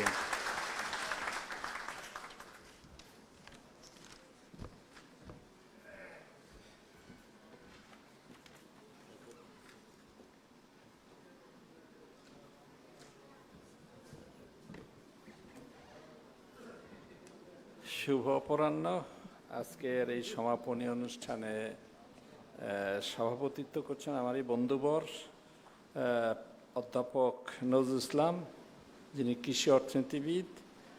আর রাজা আছেন, আমি তার এখানে মন্ত্রী আছি, আর অন্য যারা পারিষদ আছেন মঞ্চের তাদেরকে, এবং যারা উপস্থিত উদ্যোক্তাবৃন্দ এবং যারা আমাদের বিশিষ্ট কৃষিবিদ বসে আছেন সামনে, সকলকে স্বাগতম। আসলে আমার সময় কমেই গিয়েছে, আমার শেষ সময়ে আমার বক্তব্য শুরু হলো। যা কিছু কথা তো বলতেই হবে, সেটা হলো এই জন্যে যে অনুষ্ঠানটি কৃষি উদ্যোক্তা সম্মেলন 2021 ভরসার নতুন জানালা, অত্যন্ত গুরুত্বপূর্ণ একটি আয়োজন এবং সারা সকালে আলোচনা শুনিনি, হয়তো আরও অনেক অভিজ্ঞতা আমি সঞ্চয় করতে পারতাম থাকলে। তো এখন যে বিষয়টি আলোচনায় মোটামুটি আমার আলোচনাটি করব, সেটি হলো আপনাদের যে নতুন কিছু সুপারিশ রেখেছেন তার ভিত্তিতে কিছু আলোচনা আমি করতে চাইব। আর মূলত আমার আলোচনার কি বলবো, একটু সীমাবদ্ধতা হলো এই, শুধু কৃষিকে সামনে রেখে এগ্রিকালচার ল্যান্স দিয়ে সব কথা বলতে পারছি না, মানে বলা যাচ্ছে না। তার কারণ হলো গত 12 বছর আমার দায়িত্ব ছিল কৃষি, সেবা খাত, শিল্পায়ন, সর্বক্ষেত্রেই দেশের জন্য পরিকল্পনা করা। আপনারা জানেন আমাদের দেশ পঞ্চবার্ষিক পরিকল্পনা মাফিক পরিচালিত হয়। পঞ্চবার্ষিক পরিকল্পনা, পাঠশালা পরিকল্পনা, এটা আপনি শুনেছেন। তো এটা আমাদের মাঝে ছিল না। 2002 থেকে 2009-10 কোনো পঞ্চবার্ষিক পরিকল্পনা ছিল না, যার পরিবর্তে ছিল তৎকালীন সরকার বিশ্বব্যাংকের প্ররোচনায় দারিদ্র্য বিমোচন কৌশলপত্র। দারিদ্র্য বিমোচন শুধুমাত্র একটি শব্দ, দারিদ্র্য বিমোচন কৌশলপত্র ছিল। পাঠশালা পরিকল্পনা আমরা ছেড়ে দিয়েছিলাম। পৃথিবীর সকল উন্নয়নশীল দেশ সাধারণত পাঠশালা পরিকল্পনা অনুসরণ করে থাকে। এটা 1917 সনের রাশিয়ায়, সোভিয়েত ইউনিয়নের যে বিপ্লব হয়েছিল, 1921 সনে পঞ্চবার্ষিক পরিকল্পনা শুরু হয়েছিল, 5 বছরের পরিকল্পনা, এবং ব্যাপক সাফল্য অর্জনের কারণে সারা বিশ্বে এই পাঠশালা পরিকল্পনা নেওয়ার প্রচলন শুরু হয়েছিল। এখন আমাদের উপমহাদেশে সকলে এটা অনুসরণ করে, যদিও আমরা 10টি বছর হারিয়েছি 2টা পাঠশালা পরিকল্পনা কাল, 2002 থেকে 2009-10। যাই হোক, এই পাঠশালা পরিকল্পনা 3টা করেছি। ষষ্ঠ পঞ্চবার্ষিক পরিকল্পনা 10 থেকে 15, 16 থেকে 20 হলো অষ্টম পঞ্চবার্ষিক পরিকল্পনা, 10 থেকে 15 হলো ষষ্ঠ পঞ্চবার্ষিক পরিকল্পনা, 16 থেকে 20 হলো সপ্তম পঞ্চবার্ষিক পরিকল্পনা, আর এখন যেটা চলছে 21 থেকে 25 অষ্টম পঞ্চবার্ষিক পরিকল্পনা। তো এই ক্ষেত্রে আমি অবশ্যই নিজের প্রসঙ্গটা উল্লেখ করব। আমি অত্যন্ত সৌভাগ্যবান, গত 50 বছরে আমি এক ব্যক্তি যিনি 3টি পঞ্চবার্ষিক পরিকল্পনা প্রণয়নের নেতৃত্ব দিয়েছেন, বা আমি লিড অথর বলতে পারেন ছিলাম। তো এই পঞ্চবার্ষিক পরিকল্পনা করার পূর্বে আবার তৈরি করেছিলাম 2010 থেকে 21 একটি দীর্ঘমেয়াদী পরিকল্পনা। দীর্ঘমেয়াদীকে আমরা ইংরেজিতে বলি পার্সপেক্টিভ প্ল্যান। তো সেখানেই আমরা 2021-এর মধ্যে দেশ কোথায় থাকবে সে রূপকাঠামো অঙ্কন করেছিলাম। তখনই আমরা 2010-এ লিখেছি বাংলাদেশ 2014-15-তে খাদ্যে স্বয়ংসম্পূর্ণ হবে। তখন লিখেছিলাম 2015-এর মধ্যে আমাদের স্কুল এনরোলমেন্ট 100% হবে প্রাইমারি ক্ষেত্রে। 2010-এ আমরা লিখেছিলাম মধ্যমায়ের দেশ হব। 2010-এ আমরা লিখেছিলাম প্রত্যাশিত গড় আয়ু আমরা 70-এর উপর নেব, যদিও এটা এখন 73। তো অনেকগুলো দূরে, মানে অন্তত 11 বৎসরের একটা স্বপ্ন আমরা 2010-এ এঁকেছিলাম। 2009-তে মাননীয় প্রধানমন্ত্রী শেখ হাসিনা সরকার এসে তিনি পঞ্চবার্ষিক পরিকল্পনা আবার ফিরে আসেন। তিনি দেশকে পরিকল্পনা মাফিক এগিয়ে নিতে প্রতিশ্রুতিবদ্ধ হন, এবং একটি সৌভাগ্য আমাদের যে তিনি পরিকল্পনা মাফিক দেশকে এগিয়ে নিচ্ছেন। তো সে কারণে আমাদের পাঠশালা পরিকল্পনা যেমন আছে, আমাদের দীর্ঘমেয়াদী বাংলাদেশের প্রথম এই 11 বর্ষের প্রথম, এর আগে আমাদের কোনো দীর্ঘমেয়াদী পরিকল্পনা ছিল না, বা ভিশন ডকুমেন্ট ছিল না, রূপকল্প ছিল না। যারা ফিলিপাইনের ছিল, আমাদের ভারতের ছিল, বহু দেশেরই এরকম ভিশন ডকুমেন্ট থাকে। বাংলাদেশ প্রথম ভিশন ডকুমেন্ট গ্রহণ করে 2010-এ, সেটা নির্বাচনের সময় ঘোষণা করা হয়েছিল, সেটাকে আমরা তৈরি করেছি 2010-এ এসে। এই হলো পরিকল্পনার একটি সামগ্রিক কাঠামোটা উল্লেখ করলাম এই কারণে যে এই পরিকল্পনা করতে গিয়ে কিন্তু আমাকে সমগ্র অর্থনীতিকে বিবেচনা রাখতে হয়েছে। কৃষি, শিল্প, সেবা, 3টি প্রধান খাত। তো শিল্প খাতের উন্নয়নে যেমন লক্ষ্য রাখতে হয়েছে, প্রক্রিয়াজাতকরণ একটা বড় অংশ, শিল্প খাতের প্রসেসিং যেটাকে আমরা বলি, লক্ষ্য রাখতে হয়েছে প্রত্যেক বছর কতটুকু এগোবো। সেবা খাত মানে ব্যাংকিং, বিমা থেকে শুরু করে ব্যবসা বাণিজ্য, ট্রেড, তো এইগুলো কিভাবে প্রসার ঘটবে ব্যাংকিং সেক্টরে, আমাদের একটি লক্ষ্যমাত্রা প্রত্যেক বছর তৈরি করতে। কৃষিতেও আবার কৃষিতে এসে সাবসেক্টর আছে, ফসলে প্রত্যেক বছর কত করে এগোবো। আমাদের লাইভ স্টক সেক্টর, বিশেষ করে অ্যানিম্যাল হাজবেন্ডারি, লাইভ স্টক কত এগোবো, ফিশারিজে কত এগোবো, ফরেস্ট্রিতে কত এগোবো। অর্থাৎ সামগ্রিকভাবে একটা দেশের উন্নয়নের যে বিষয়গুলি আলোচনায় আসে সবগুলোই কিন্তু আমাকে বিবেচনা রাখতে হয়েছে, পর্যালোচনা করতে হয়েছে, অতীতকে পর্যালোচনা করতে হয়েছে। সেখানে আমার দৃষ্টিটা কিন্তু একটু সামগ্রিক। তো সেখানেই কৃষিক্ষেত্রে অনেক কথা আমি যেভাবে দেখব অর্থনীতিবিদের দৃষ্টি, অনেক সময় আপনাদের মনোপুত নাও হতে পারে। কেন একটু হয়তো আমার বলাটা শেষ করলে আপনারা বুঝতে পারবেন। সরকার কিন্তু প্রচণ্ড সমর্থন দিয়ে যাচ্ছে কৃষিকে, আপনারা জানেন। আমরা কৃষিতে 9,000 কোটি টাকা ভর্তুকি দেই, সেটা বিদ্যুৎ, পানি, যন্ত্রপাতি ক্রয়ের জন্য 60 থেকে 70% আমরা ভর্তুকি দিয়ে থাকি। কৃষিতে এই ভর্তুকি অব্যাহত আছে।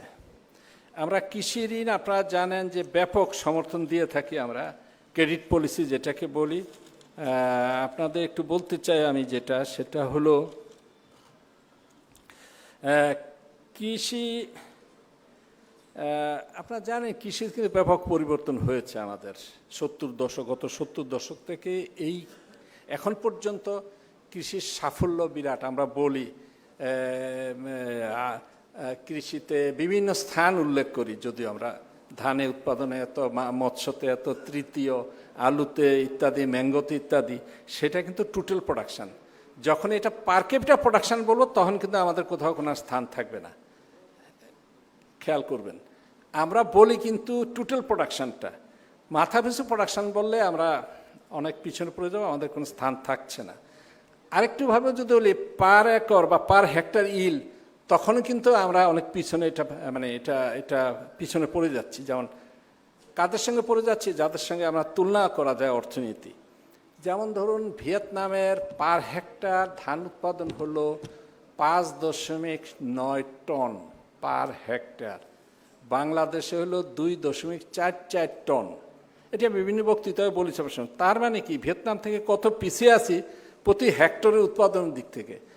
অর্থাৎ আমাদের যাওয়ার, এটা বোঝায় যে অনেক দূর আমাদের যেতে হবে, প্রযুক্তি আরও অনেক গ্রহণ করতে হবে, আধুনিকায়ন আরও করতে হবে। তো সেক্ষেত্রে আমরা কিন্তু পিছিয়ে আছি। তো আমাদের ধান উৎপাদনের ক্ষেত্রে থাইল্যান্ডের পিছনে, ক্যাম্বোডিয়ার পিছনে আমরা নিচে, কেবল এগিয়ে আছি পশ্চিমবাংলা থেকে, তাও খানিকটা, বেশি না। তো তার মানে হলো আমাদের যে সাফল্য সে নিয়ে আমরা অবশ্যই গর্ব করব, কারণ আমরা ছোট ভিত্তির উপরে শুরু করেছি। তো কৃষিতে অনেক দূর যেতে হবে।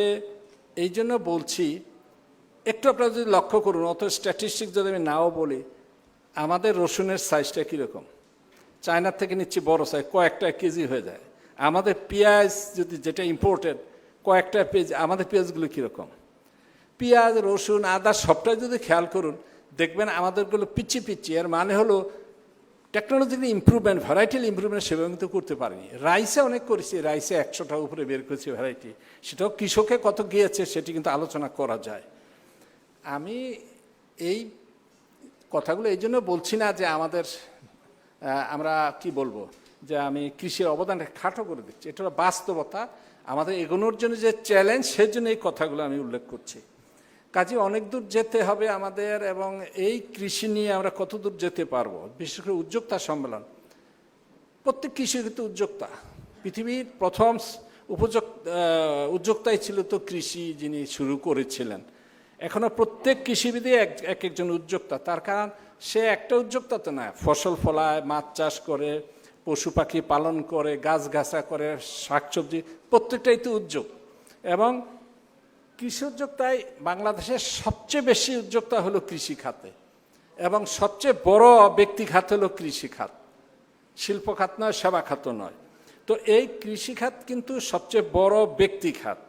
সেই ব্যক্তি খাতে সরকার, যেটা বললাম, যতটা সম্ভব আমরা সুযোগ সুবিধা দিয়ে যাচ্ছি। যেহেতু ব্যক্তি খাত, প্রাইভেট এন্টারপ্রাইজ ইকোনমি, চাইলে আমি সিদ্ধান্ত নেয় কৃষক নিজে, সরকার তার হয়ে সিদ্ধান্ত নিতে পারে না। আমরা চেষ্টা করি এক্সটেনশনের মাধ্যমে তার সিদ্ধান্তটাকে পরিবর্তন করতে, যাতে ফসল ফলাদির উৎপাদন বাড়ে ইত্যাদি।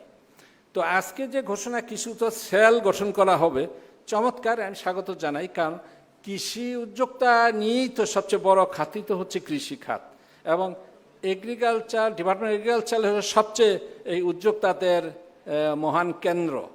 তো এই জন্য যেটা বলবো, এগ্রিকালচার এক্সটেনশন এতকাল যা করেছে সেটা হলো ডেমনস্ট্রেশন প্লট, ফার্টিলাইজার অ্যাপ্লিকেশান, কোনটা ভালো খারাপ হয়, লাইন সুইং না ব্রডকাস্ট ইত্যাদি টেকনোলজিক্যাল থিং। এখন তাদেরকে এগ্রি বিজনেস বিষয়ে কিন্তু এখন প্রশিক্ষণ দিতে হবে, ওদেরকে পরামর্শ দিতে হবে। শুধু এগ্রি বিজনেস নয়, পোস্ট হারভেস্ট হ্যান্ডলিং টেকনোলজিও তাদেরকে প্রশিক্ষণ দিতে হবে। অর্থাৎ মৌলিক কেবল সার দিলাম শাখা মানে আর কি বলবো কীটনাশক দিলাম, এতেই কিন্তু সীমাবদ্ধ হয়ে যায় না। তো তাকে কিন্তু পোস্ট হারভেস্ট হ্যান্ডলিং কীভাবে করতে হবে, কীভাবে শেলফ লাইফ বাড়বে, কৃষক যাতে মূল্য পেতে পারে। আর এই উদ্যোক্তারা সবাই কিন্তু বাজার অর্থনীতিতে কাজ করে, উৎপাদন করে। বাজার অর্থনীতি মানে মূল্যটা তার হাতে নেই, বাজারে তাকে সেই মূল্যটা তাকে গ্রহণ করতে হয়। সে প্রাইস সেটার না। অনেক ইন্ডাস্ট্রি হলো প্রাইস সেটার, মানে প্রাইসটা ইন্ডাস্ট্রি, সিমেন্ট ফ্যাক্টরি তারা মিলে প্রাইসটা সেট করে দেয় 450 পার ব্যাগ, বা তারা 15 জন 20 জন প্রডিউসার থাকলে আলাপ আলোচনা করে প্রাইসটা সেট করে। কৃষিতে প্রাইস সেটিংয়ের কোনো সুযোগ নেই কোনো পর্যায়ে, অর্থাৎ বাজারে যেটা থাকে তাকে মেনে নিতে হয়। আর বাজারেও প্রাইসটা স্থির থাকে না, কারণ কৃষি হলো মৌসুম ভিত্তিক। টিন কিন্তু মৌসুম ভিত্তিক, টিন টুথপেস্ট কিন্তু মৌসুম ভিত্তিক উৎপাদন, সারা বছর উৎপাদন হচ্ছে। কাজেই সিজনাল যে প্রভাব এটা কৃষিতে আছে, অর্থাৎ একসময় সবাই হারভেস্ট করে, দাম একদম পড়ে যায়। যখন একসঙ্গে সবাই হারভেস্ট করে, সবাই একসঙ্গে কিনেও রাখে না, একসঙ্গে সবাই খায়ও না, সারা বছর খায়। কারণ কৃষির যে এই যে মৌলিক স্টাইলাইজ ফ্যাক্ট, এই যে চিরায়ত সত্য, মৌসুমের দাম পড়বেই, এটা নিয়ে আমরা হাহাকার করি, কিন্তু কিছু করার নেই যতদিন এটা মৌসুম ভিত্তিক থাকবে বা আবহাওয়া ভিত্তিক থাকবে। তো সেই জন্যে কৃষি সম্প্রসারণ অধিদপ্তরকে দ্রুত তার কার্যক্রম পুনর্বিন্যাস করতে হবে। কেবল রিসার্চের সাথে সংযোগ আর মাঠে প্রযুক্তি নিলাম, এটা এখন সীমাবদ্ধ হয়ে গেছে। কারণ উদ্যোক্তা তৈরির জন্য সত্যিকার ভূমিকা তাকে পালন করতে হলে একজন ব্যবসায়ী ব্যবসায়ী কৃষক তৈরি করতে হবে। কীভাবে মুনাফা করবে, কোন ভ্যারাইটি করলে পরে দাম বেশি পাবে, কোন সময়ে কাটলে পরে দামটা পাবে। অক্টোবরে যদি আমি টমেটো হারভেস্টের পরামর্শ দেই, 150 টাকা কেজি পাবে, আর এইটাই যদি মার্চ মাসে হারভেস্ট করে অর্ধেক ফেলে আসবে মাঠে, আর এটা 15 টাকা কেজি বিক্রি করবে। এই তথ্যটা তাকে তথ্য দিয়ে পিছনে 10 বছরে 20 বছরের ডেটা নিয়ে বলতে হবে, দেখো এই সময়টা সর্বোচ্চ প্রাইস থাকে অক্টোবরে, কাজে এমন একটা ভ্যারাইটি চুজ করো অক্টোবরে যখন তুমি কাটতে পারো। অর্থাৎ প্রাইস কখন ভালো পাবে, কোন ভ্যারাইটি পাবে সেটা তাকে দিতে হবে। একটা ইঙ্গিত দিচ্ছি কথাটার। অর্থাৎ কৃষি সম্প্রসারণের প্রথাগত যে এখন ধারণাটা, এটা আমূল পরিবর্তন হতে হবে। তো এই উদ্যোক্তার জন্য কথা বলতে গিয়ে কথাটা বললাম, আমি অবশ্যই এটাকে স্বাগত জানাই। আর কৃষি ঋণে সুদের হার 5% হবে, বাকি 4% সরকার দেবে। সরকার দিক বা না দিক, এটা সুদের হার 5% কেন, 4% হতে হবে না কেন? এখানেও আমাকে ভর্তুকি দেওয়ার প্রয়োজন আছে এবং দিতে হবে। আমরা প্রণোদনা দিচ্ছি না গার্মেন্টসে, তো তাকে যদি প্রণোদনা দিতে পারি, তো এখানে প্রণোদনাটা সুদের হার কমিয়ে দিতে হবে। কারণ এখনও কৃষিতে সবচেয়ে মুনাফা, কৃষি ব্যবসায় মুনাফার হার সবচেয়ে কম।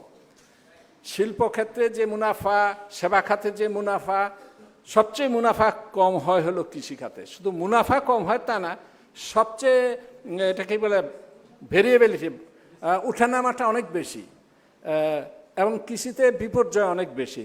ফসলে বিশেষ করে 3টা ফসলে 1টা ফসল নষ্ট হবে আবহাওয়ার জন্য, যেহেতু আবহাওয়া কৃষি। কাজে এখানে সুদের হারও ভর্তুকি হিসাবে গণ্য করা উচিত বলে আমি মনে করি। এটা আমার নিজের ধারণা। আমি চাইব সরকার সেটা গ্রহণ করুক।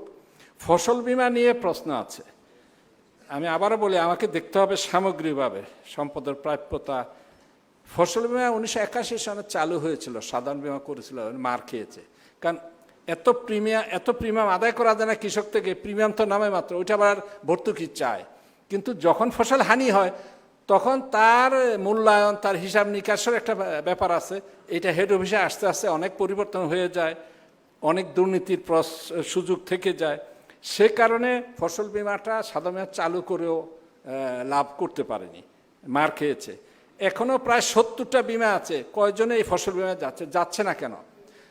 তখনই যাবে, তখন তার তো ওই মুনাফা দেখতে হবে, প্রফিট দেখতে হবে। তো আবহাওয়া নির্ভর কৃষিতে ফসল বিমার ব্যাপারে আমি খুব উৎসাহ বোধ করি না। তবে ফার্ম ভিত্তিক যে প্রোডাকশন, যেখানে কন্ট্রোল আছে প্রোডাকশনের উপরে, ধরুন মৎস্য তুলনামূলকভাবে ফসল চেয়ে কন্ট্রোল অনেক বেশি। 2-1 বছর বন্যায় ভেসে যায়, বাদ বাকিটা তারা কন্ট্রোল করতে পারে, এবং সেই জন্যে সেটা ব্যবসা হিসাবে দাঁড়িয়ে গেছে। সবচেয়ে কমার্শিয়াল এগ্রিকালচার শুরু হয়েছে কিন্তু এখন ফিশারিতে, কমার্শিয়াল এগ্রিকালচার শুরু হয়েছে পোলট্রি এবং এগসে, বাণিজ্যিক কৃষি যেটাকে বলি। ফসল কৃষিটাকে এখনও বাণিজ্যিক করতে পারিনি, এখনও খাওয়া বা চাপ মরা নিয়ে আমরা আছি। কাজেই এখানে ফসল বিমাটা বিচার বিশ্লেষণের দাবি রাখে, চট করে বলা যাবে না। তবে পোলট্রিতে বিমার আওতায় আনা যায়, আনতে হবে, ফিশারিকে আনতে হবে। আর সত্যিকার অর্থে আরেকটা কথা বলি, আমাদের মৎস্য কিন্তু সত্যিকার অর্থে আমরা উৎপাদন মানে উদ্বৃত্ত। তার কারণ একটা জিনিস দিয়ে বুঝবেন দেশে পণ্যের ঘাটতি আছে কি নাই। যদি দেখেন দাম 1-2 মাস বাড়তেই থাকে আর কমে না, ওইটা ঘাটতি না থাকলে 1-1.5 মাস ধরে দাম বৃদ্ধি থাকে না। ঘাটতি থাকলে মজুতদাররা এটা ছেড়ে দেবে যখন দাম বাড়বে, তো ওইটার দাম দীর্ঘস্থায়ী হয় না। মাছের দাম গত 4-5 বছর দেখুন, 7 বছর 10 বছর খেয়াল করেন অনেক উঠানামা করে না, কারণ সাপ্লাইটা মোটামুটি এনশিওর এবং ঘাটতি নাই। ঘাটতি না থাকলেই দাম কিন্তু স্টেবল হবে, বরং দাম কমে যাবে, অনেকে দাম পাবে না। তো মৎস্যের ক্ষেত্রে হলো আমরা সত্যিকার উদ্বৃত্ত, পজিশন কোথায় জানি না। আমাদের পোলট্রি ক্ষেত্রে আমাদের উৎপাদন কিন্তু উদ্বৃত্ত, ডিমের ক্ষেত্রে, কারণ দাম খুব সিজনাল ভেরিয়েশনটা হবে কিছুটা কম বেশি মৌসুমের কারণে, মোটা দাগে অ্যানুয়াল যে অ্যাভারেজ সেটা খুব উঠানামা করবে না। তবে চালের ক্ষেত্রে আমি একটু বলি সবসময়, দীর্ঘস্থায়ীতে 1-1.5 মাস 2 মাস মোটা চালের দাম বাড়া মানে কি ঘাটতি আছে, এটা ব্যবসায়ীদের দোষ দিয়ে লাভ নেই, মধ্যবিত্তের দোষ দিয়ে, মধ্যস্বত্বের দোষ দিয়ে লাভ নেই। এই কারণে তার কাছে থাকলে সেটা তো ধরে রাখবে কি জন্য, রাখে তো মুনাফার জন্যে, বরং মধ্যস্বত্ব তৈরি করার জন্য আমাদের ঋণ দেওয়া দরকার, গোডাউন তৈরি করার জন্য প্রাইভেট সেক্টরে আমাদের ঋণ দেওয়া দরকার এই স্বল্প সুদে, যাতে প্রচুর মধ্যবিত্ত গড়ে ওঠে। এই জন্য গড়ে ওঠে, প্রাইসটা তখন স্মুথেন হবে। তার কারণ ধরেন 10,000 আমার বা 20,000 আমার আছে রাখি করে, এর মধ্যে একটা অংশ ছেড়েই দেবে, একটা দাম বাড়া শুরু করলে কিছু আশা করবে আরও বাড়বে, আবার কিছু ছেড়ে দেবে, আবার একদল বলবে না আর হয়তো বাড়বে না। এইভাবে প্রাইসটাকে নিয়ন্ত্রণে রাখা যায় যদি ব্যাপক আমরা মজুতদারি গড়ে তুলি দেশের মধ্যে।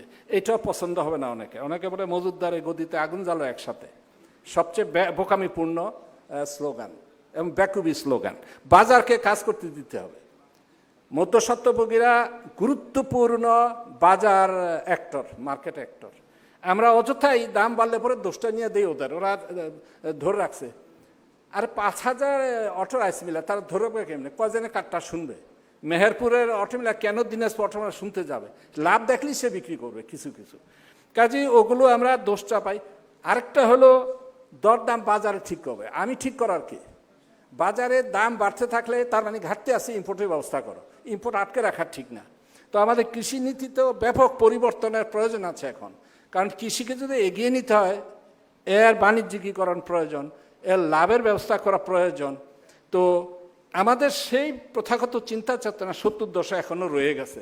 একটা হলো এতদিনে বেশি মজুত করবে, আর এটা 1954 সনে আইন, কেন মজুত করতে পারে না? আমি প্রাইভেট এন্টারপ্রেনার, আমি লাভের জন্য মজুত করব, তুমি আটকে রাখার কে? তো এটা কিন্তু বাজার স্বার্থের বিরোধী, বাজারকে আমি কাজ করতে দিতে চাচ্ছি না। তো যাই হোক, এক কথার সঙ্গে অনেক কথা বলে ফেললাম। ফসল বিমার ক্ষেত্রে একটু ভাবতে হবে, এই রিকমেন্ডেশনটা সমস্যা আছে। তখনই এটা আমি বলবো যখন আবহাওয়া থেকে বের করে গ্রিন হাউসে এগ্রিকালচার নিয়ে যাবো, অবশ্যই তখন বিমার সুযোগ থাকবে এবং বিমা তখন দিতেই হবে, ব্যবসায়ী বিমা কোম্পানিগুলো এগিয়ে যাবে। মৎস্য চাষে বিদ্যুৎ ভর্তুকি হতেই পারে, এটা একটা লাভজনক খাত। 5.5% গ্রোথ হচ্ছে গত 8-10 বছর থেকে, এগ্রিকালচারকে বাঁচিয়ে রাখছে, কিন্তু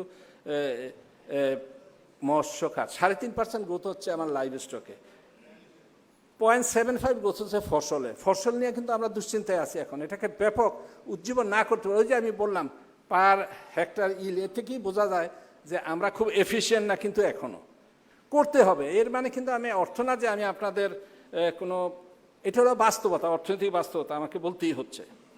কৃষি ঋণের সাথে জীবন বিমা চালু করা, কৃষি ঋণের জীবন বিমাটাও তো বাণিজ্যিক বিষয়।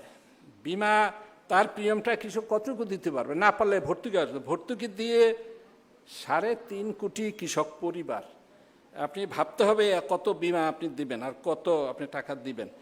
এগুলো কিন্তু ভাবতে হবে অর্থনীতিতে সম্পদ প্রাপ্যতা, এর সম্ভাব্যতা, আর মনে রাখতে হবে বাজারকে আমরা অবমূল্যায়ন করতে পারবো না, বাজারের মাধ্যমে কৃষকদের এগিয়ে নিতে হবে। বাজারই তাকে সিগন্যাল দিবে কোনটা করবা, তুমি কাঁঠাল তৈরি করবা না পেঁপে তৈরি করবা, ওই দামই তাকে সিগন্যাল দিবে, ওই আপনার আমার সিগন্যাল দেওয়ার দরকার নাই। আমি লিচু করছি, আম করছি, এখন এই কারণে বড় রেখে ওইটা লাভজনক, এইটার জন্য আমার ওকে এক্সটেনশন করার দরকার নাই, সে জানে কোনটা লাভজনক হবে। কাজে তথ্যটা দিব যে এটা লাভজনক, আমি এটা করতে পারি, লাভ লোকসানটা দেখিয়ে দিতে পারি, মূল্য গত 5 বছর কীভাবে পরিবর্তিত, কোন মাসে বেশি থাকে সেটা কৃষককে আমি খবর দিতে পারি। তো আমি কথা আসলে অনেক দূর বলে ফেললাম বোধহয়, কারণ আমার সময়টাও সীমাবদ্ধ।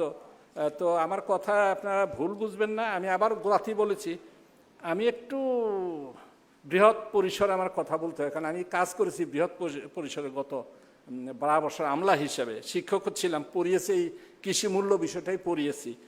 তো এবং কৃষি এগ্রিকালচার প্রাইসেসে পিএইচডি বোধহয় আমি প্রথম বাংলাদেশে, এগ্রিকালচার প্রাইস মুভমেন্ট বা এটা কীভাবে ফার্মারকে এফেক্ট করে।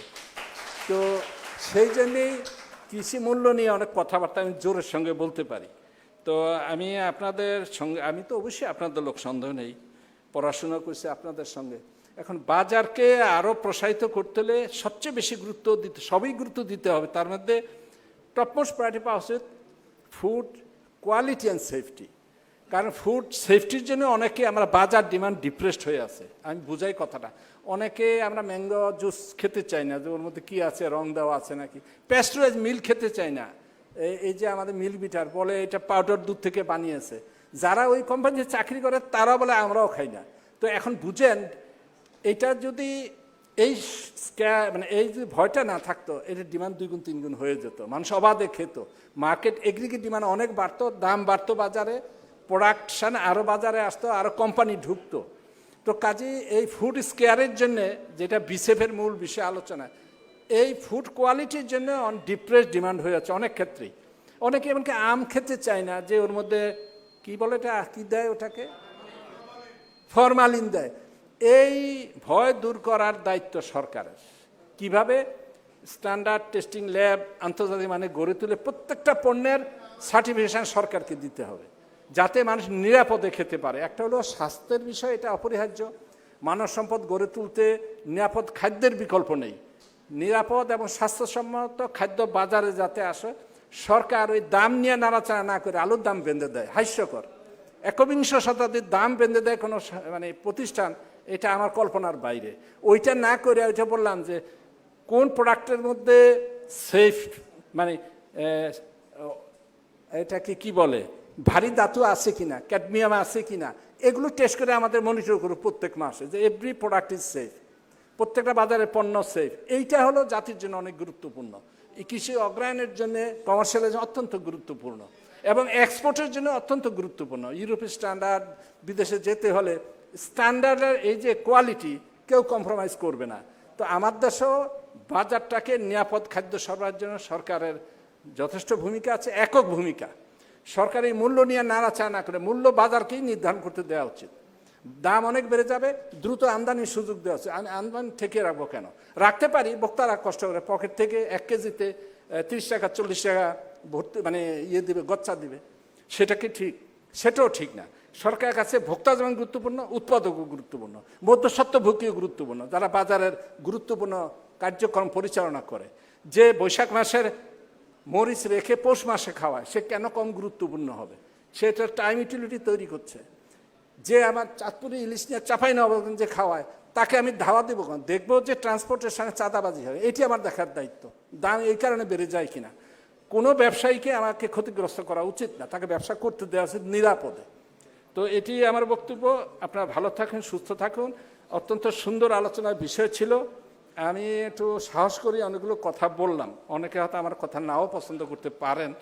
তো এইটাই অর্থনীতি বাস্তবতা। আপনারা পছন্দ করুন আর না করুন, এগোতে হলে আমি যা বলি এর বাইরে বিকল্প যাওয়ার কোনো উপায় নেই। তো আপনারা ভালো থাকুন, সুস্থ থাকুন। ধন্যবাদ।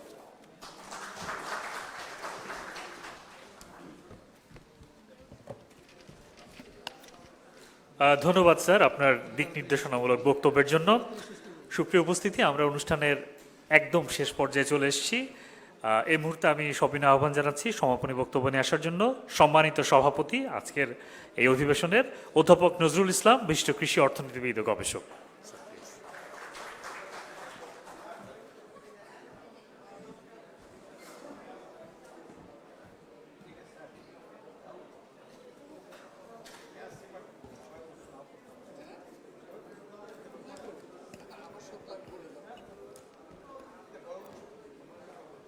আসসালামু আলাইকুম। সম্মানীয় প্রধান অতিথি, আমার বন্ধুবর প্রফেসর শামসুল আলম, আজকে বোধহয় আমার মতো সৌভাগ্যবান আর কেউ নয়। তার কারণ হলো দুইজন মন্ত্রী আমার সহপাঠী আজকে এই অনুষ্ঠানে আসছেন আর কি। তো আমার মতন মানে গর্বিত আর মানে সম্মানিত কে হতে পারে আর কি। তো আমার আজকে সৌভাগ্য যে এই অনুষ্ঠানে আজকে সভাপতিত্ব করার জন্য। আমরা সহপাঠী ছিলাম, আমিও কৃষি অর্থনীতিবিদ। আমার ক্যারিয়ার শুরু হয় বাংলাদেশ ধান গবেষণা ইনস্টিটিউট থেকে, তারপরে আমি বিভিন্ন সংস্থায়, পরে বিদেশে অস্ট্রেলিয়াতে আমি এখন প্রবাসী বাংলাদেশি অস্ট্রেলিয়ান আর কি। তা আমি অস্ট্রেলিয়ার মেইন বিকজ ফুড সেক্টরেই মেইনলি আমার এগ্রিকালচার ফুড সেক্টরই আমার কাজ। আমি ওখানে অধ্যাপনা এবং সরকারের ছিলাম। বর্তমানে আমি ভিজিটিং প্রফেসর হিসাবে নর্থ সাউথ ইউনিভার্সিটিতে ইকোনমিক্স ডিপার্টমেন্টে, এবং মেইনলি আমি এগ্রি বিজনেস নিয়েই ওখানে একটু কাজ করছি আর কি। আমি কিছুদিন আগে একটা এগ্রি বিজনেস সিম্পোজিয়াম করেছিলাম অস্ট্রেলিয়ান ইউনিভার্সিটির সাথে কোলাবোরেশনের মাধ্যমে। তো আজকে আমার অনেকগুলো হ্যাট আছে মাথায়। আমি কিন্তু বিসেফেরও হ্যাট মাথায় আমার, মানে বিসেফ ফাউন্ডেশনের আমি একজন সদস্য, সম্মানীয় সদস্য। আমি এখানে এসে বিসেফ ফাউন্ডেশনের অ্যাক্টিভিটিস দেখে আমি মানে খুবই অনুপ্রাণিত হই এবং নিজেকে ভলেন্টারিলি কন্ট্রিবিউট করতে চাই। সেই হিসাবে আমি একজন বিসেফ ফাউন্ডেশনের সদস্য এবং আমি একজন গবেষক, এবং বিশেষ করে আমি ইকোনমিক মডেলিং নিয়ে কাজ করি এবং মেইনলি ফুড সেক্টরে। তো আজকে যে বিসেফ ফাউন্ডেশন এবং বিকশিত বাংলা আর ইউনাইটেড কমার্শিয়াল ব্যাংক লিমিটেড তারা যে উদ্যোগটা নিয়েছেন, বিশেষ করে কৃষি ঋণ যে কৃষি উদ্যোক্তাদের জন্য বিশেষ প্রয়োজন, সেইটাকে কিভাবে কার্যকরী করা যায়। এবং আপনারা যারা এখানে উপস্থিত হয়েছেন তারা সফল কৃষক, এবং এইটা একেবারে তৃণমূল পর্যন্ত এটা দরকার আর কি, যদি আমরা কমার্শিয়াল অথবা বাণিজ্যিক কৃষিতে যেতে চাই। তো সার্বিকভাবে অর্থনীতিবিদ হিসাবে কিন্তু আমরা সার্বিকভাবে চিন্তা করি। আমি যেটা আমার ছাত্রদেরকে যেটা সবচেয়ে বলি যে খুব সিম্পলভাবে আর কি, ইকোনমিক্সের সংজ্ঞাই হচ্ছে আমরা সীমিত সম্পদকে কিভাবে বন্টন করতে পারি যাতে আমাদের উদ্দেশ্যটা সফল হয়, ম্যাক্সিমাম যাতে আমরা রিটার্ন পাই, সেটাই হচ্ছে সব ক্ষেত্রে, জীবনের সব ক্ষেত্রে কিন্তু আমরা সিদ্ধান্ত নেই। এই সিদ্ধান্তটা কিভাবে নিতে হয় সেটাই কিন্তু অর্থনীতিবিদরা শিখায়। প্রতিটা ক্ষেত্রেই আমরা বিভিন্ন অপশনের মধ্যে আমরা সিদ্ধান্ত নিই, কোনটা করবো আর কোনটা রাখবো আর কোনটা ফেলে দেবো, এবং আমাদের সীমিত সম্পদের মধ্যে আর কি। তো কৃষিটা যেটা মানে আমাদের জ্ঞান ভাণ্ডার, প্রফেসর শামসুল আলম বলে গেছেন আর কি, আমার সেখানে বলার কিছু নাই। তো আমি যেটা মনে করি সেটা হচ্ছে যে খাদ্য যখন আমরা বলি, খাদ্য মানেই কিন্তু হতে হবে নিরাপদ, এর মধ্যে কোনো কম্প্রোমাইজ নাই। এই যে খাদ্য, আমি যদি নিরাপদ খাদ্য করি তার জন্য বেশি দাম পাই না বলে আমি এটাকে কিছুটা কম্প্রোমাইজ করব, এই অ্যাটিচিউডটা আমাদের থাকা উচিত না বলে আমি মনে করি। আমি আমার অভিজ্ঞতা দেই। আমি অস্ট্রেলিয়ান এই খাদ্য নিয়ে আমি প্রায় 35 বছর ইনভলভ ছিলাম। অস্ট্রেলিয়া যা প্রডিউস করে গড়ে তার 80% এক্সপোর্ট করা হয়। কিছু আগেই আমাদের মন্ত্রী মহোদয় বললেন যে মাথাপিছু প্রোডাকশন, সে মাথাপিছু প্রোডাকশন অস্ট্রেলিয়াতে কিন্তু অনেক বেশি, কারণ পপুলেশন কম, মাত্র 2.5 কোটি লোক, বিশাল দেশ। সুতরাং সেখানকার এক্সপোর্ট হয়, এবং এক্সপোর্ট যাতে হয় এবং অ্যাসিওর্ড হয় আর কি, এবং বাংলাদেশের যে দাম তার চাইতে বেশি দামে তারা প্রডিউস করে এবং সেটাকে এক্সপোর্ট করতে হয়। সেই হিসাবে যদি আমরা চিন্তা করি, আমরা যে খোরপোশের কৃষি ছিলাম, সে খোরপোশ থেকে আমরা এখন বাণিজ্যিক কৃষিতে বাণিজ্যিক কৃষিতে যাওয়ার জন্য আমরা এবং যেতে হবে আমাদেরকে আর কি। কারণ কৃষি এবং শিল্প খাত এটা কিন্তু পরস্পর নির্ভরশীল হলে পরেই আমাদের অর্থনৈতিক উন্নতিটা হবে আর কি। এটা পরস্পর নির্ভরশীল হতে হবে আর কি। সুতরাং আমরা সারপ্লাস প্রডিউস যদি করতে পারি, সেটাকে যদি কোয়ালিটি অ্যাসিওর না করতে পারি আমরা সার্ভাইভ করতে পারবো না। সুতরাং আমাদেরকে সেই দিকে লক্ষ্য রাখতে হবে যে আমরা কিভাবে কোয়ালিটি অ্যাসিওর করতে হবে। একটা এই মার্কেটিংয়ে একটা কনসেপ্ট এখন এসেছে যেটাকে বলে প্রোজিউমার মডেল। প্রডিউসার এবং কনজিউমার টুগেদার, এটা হচ্ছে মডেল। প্রোজিউমার মডেল বলা হয়। প্রডিউসার আর কনজিউমারদের মধ্যে যদি একটা পরস্পর সম্পর্ক না থাকে তাহলে সেই ব্যবসা হবে না। এবং এটা করতে গেলে পরে কনজিউমারের কনফিডেন্সটা অর্জন করতে হবে। আমাদের যেটা হয় কি, আমরা ওই যে মানে সোনার ডিম পাড়া মুরগিটাকে খুব তাড়াতাড়ি জবাই করে খেয়ে ফেলতে চাই।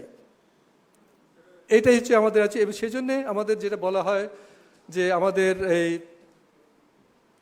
ওটাকে কি বলে, মানে আমাদের চিন্তা চেতনাটাকে পরিবর্তন করতে হবে আর কি। সেই চিন্তা চেতনাটাকে যদি আমরা পরিবর্তন করতে পারি তাহলে আমাদের এই সব ক্ষেত্রে জীবনের সব ক্ষেত্রে চিন্তা চেতনাটাকে যদি আমরা পরিবর্তন করতে পারি তাহলে সেখানে আমাদের হবে। এবং সততা এবং নিষ্ঠতা যদি থাকে আর কি, আমরা কোনো কিছুকে অ্যাডাল্টারেটেড করবো না যেটা ন্যাচারালি কন্টামিনেটেড হয়, আরেকটা হচ্ছে ইন্টেনশনালি করতে হয়। আর আমাদের বিভিন্ন ধরনের চাষি আছে আর কি, বিভিন্ন ধরনের এন্টারপ্রাইজ, মানে ক্রপ আছে, পোলট্রি আছে, বিভিন্ন ধরনের এন্টারপ্রাইজ আছে। এবং আমরা যেটা করি সেটা হয়তো বিভিন্ন মিক্স ফার্মিংও আমরা করে থাকি আর কি। বাংলাদেশের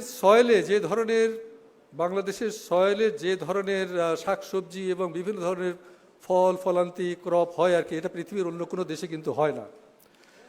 আমি আমার অভিজ্ঞতা দিয়ে বলি, ওয়েস্টার্ন অস্ট্রেলিয়াতে আমরা এখানে বালুর উপরে কিন্তু চাষ হয়, সব বালু, স্যান্ড এবং রেইনফেড কন্ডিশনে, বৃষ্টির পানিতে হয়। শুধু সাউথ ওয়েস্টে কিছুটা ইরিগেটেড হয়, যেখানে ডেইরি প্রোডাক্ট, মিল্ক এবং ফ্রুটস এবং ভেজিটেবল কিছু হয় আর কি। আর বাকিটা সবই রেইনফেডের উপর নির্ভর করে আর কি। তো এই যে আমাদের বিভিন্ন ধরনের কৃষকদের, বিভিন্ন সাইজের কৃষকদেরকে, ক্ষুদ্র কৃষক, তাদের এককভাবে কোনো ধরনের প্রভাব ফেলার শক্তি নাই বাংলাদেশের কনটেক্সটে, প্রভাব ফেলার শক্তি নাই।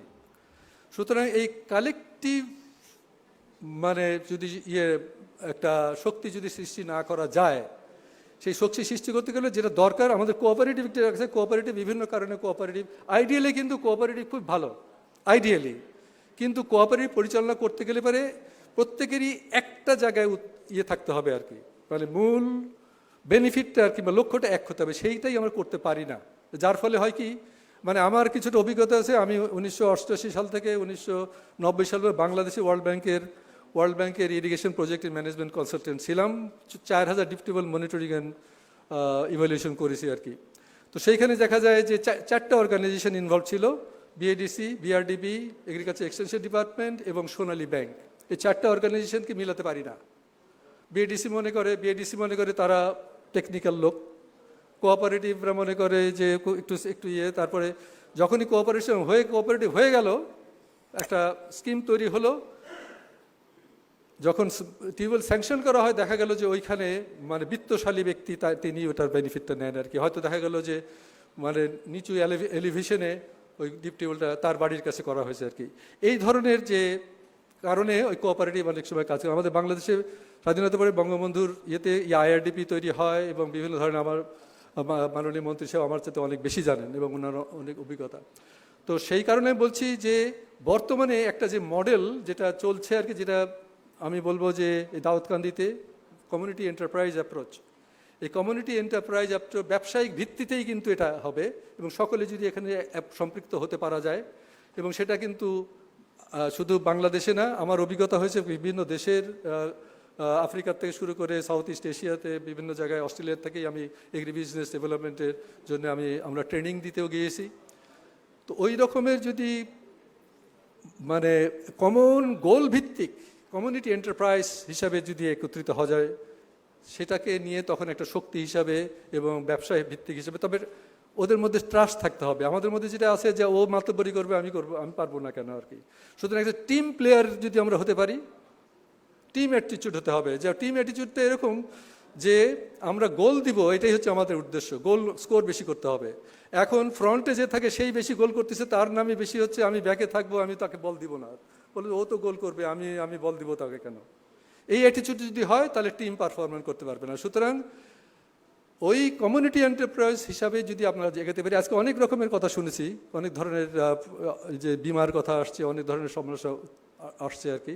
তো সুতরাং এই কমিউনিটি এন্টারপ্রাইজটাকে আমি খুবই অ্যাডমায়ার করি। যে আমি যখন প্রথম এই দাউদকান্দিতে ফিশারি প্রজেক্ট যেটা দেখেছি আর কি, সেইটা খুবই, তবে ওটা হচ্ছে যে কমন রিসোর্স পুল অ্যাপ্রোচ, সেটাকে যখন পানি চলে যায় তখন আর ওটা কমন থাকে না, তখন তো যার যার মালিকানাধীন। এই যার যার মালিকানাধীনটাকে আমরা কিভাবে একটা কালেকটিভ পর্যায়ে আনতে পারি আর কি, প্রোভাইডেড ব্যবসায়িক ভিত্তিতে যদি আনতে পারি, সেইটাকে আমরা পরীক্ষা নিরীক্ষা করে দেখতে পাই। অনেক গবেষণারও দরকার আছে। তো আমি মন্ত্রী মহোদয়ের মানে সময় কম, তো সভাপতি হিসাবে আজকে যারা এইখানে বক্তব্য রেখেছেন, পার্টিকুলারলি ডিএইর ডিজি মহোদয়, তারপরে ব্যাংক ইসিবি ব্যাংক থেকে আমাদের আমি নামটা মনে করতে পারছি না, তো সবাই যারা বক্তব্য রেখেছেন তাদেরকে অনেক ধন্যবাদ, পার্টিকুলারলি বিসেফ ফাউন্ডেশনের পক্ষ থেকে। এবং মেইন গেস্ট যেটা আপনারা সবাই যারা উদ্যোক্তা কৃষক, তারা ফিরে যাবেন, ফিরে যে এইখান থেকে যা ইনফরমেশন নিলেন সেই ইনফরমেশনগুলো কিভাবে আপনারা নিজেরা কাজে লাগাবেন, এবং কোনো সমস্যা, মেইনলি হচ্ছে সমস্যাটাকে নিজেদের মধ্যে না রেখে সমস্যাটা শেয়ার করা এবং সেই সমস্যাটা কমিউনিকেট করা, এবং বিসেফ ফাউন্ডেশনের যে ওয়েবসাইট আছে সেখানে গিয়ে ওখানে যোগাযোগ করতে পারেন আপনারা। তো আমি আর বক্তব্য না বাড়িয়ে সবাইকে ধন্যবাদ। উদ্যোক্তা particularly United Commercial Bank limited, তাদের এই যে মহতি আমি মনে করি যে আরও ব্যাংক এই ধরনের ঋণ দেওয়ার জন্য এগিয়ে আসুক। অবশ্যই বিনিয়োগ করতে গেলে পারে মানে ক্যাপিটাল দরকার, সেই ক্যাপিটালের জন্যে মানে আপনার যারা নেবেন তাদেরকেও আস্থা দিতে হবে ব্যাংকের প্রতি, এবং ব্যাংকেরও আপনাদের আস্থা থাকতে হবে। আমি এই বলে শেষ করছি। খোদা হাফেজ। বাংলাদেশ জয় জয় হোক। Thank you.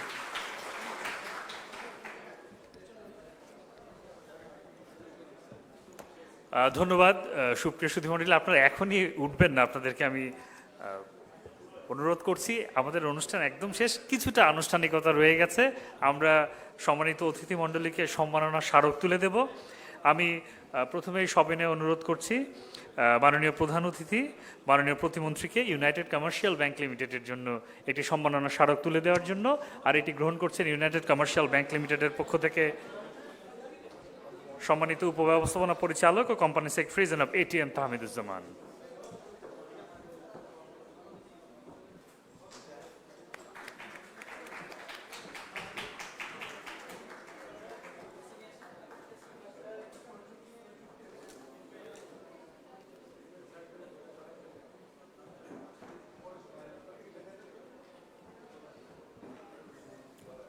ধন্যবাদ। এ পর্যায়ে সম্মানিত প্রধান অতিথি ক্রেস্ট তুলে দিচ্ছেন বিসেফের সম্মানিত সাধারণ সম্পাদক অধ্যাপক রেজাউল করিম সিদ্দিকের নিকট।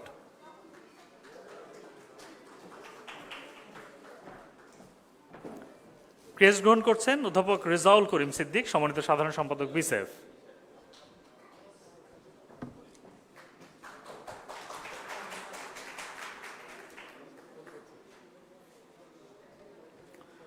ধন্যবাদ। এ পর্যায়ে ইউনাইটেড কমার্শিয়াল ব্যাংক লিমিটেডের পক্ষ থেকে আজকের অনুষ্ঠানের মাননীয় প্রধান অতিথি, মাননীয় প্রতিমন্ত্রী পরিকল্পনা মন্ত্রণালয় ডক্টর শামসুল আলমের নিকট ক্রেস্ট তুলে দিচ্ছেন ইউনাইটেড কমার্শিয়াল ব্যাংক লিমিটেডের উপব্যবস্থাপনা পরিচালক ও কোম্পানি সেক্রেটারি জনাব এটিএম তাহমিদুজ্জামান।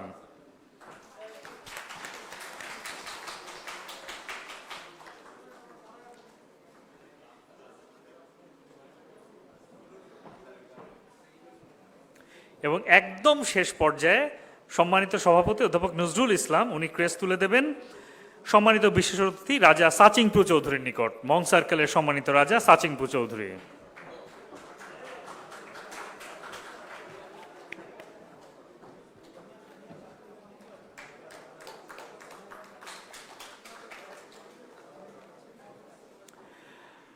ধন্যবাদ। আর এখানে শেষ হচ্ছে আমাদের আজকের সমাপনী অধিবেশন। আপনাদের সকলকে আন্তরিক শুভেচ্ছা এবং অভিনন্দন আমাদের সাথে থাকার জন্য। আর সুপ্রিয় উপস্থিতি, আপনাদেরকে একটু মনে করে দিতে চাই, আপনারা যারা রেজিস্ট্রেশন করে আমাদের এখানে ইতিমধ্যে আমাদের মাঝে এসে উপস্থিত হয়েছেন ইউনাইটেড কমার্শিয়াল ব্যাংক লিমিটেডের সম্মানিত ব্যবস্থাপনা পরিচালক জনাব মোহাম্মদ শওকত জামিল। স্যার একটু ব্যস্ত ছিলেন, স্যার আসছেন, স্যারকে আমি সবিনয় আহ্বান জানাবো স্টেজে আমাদের সাথে অংশগ্রহণ করার জন্য।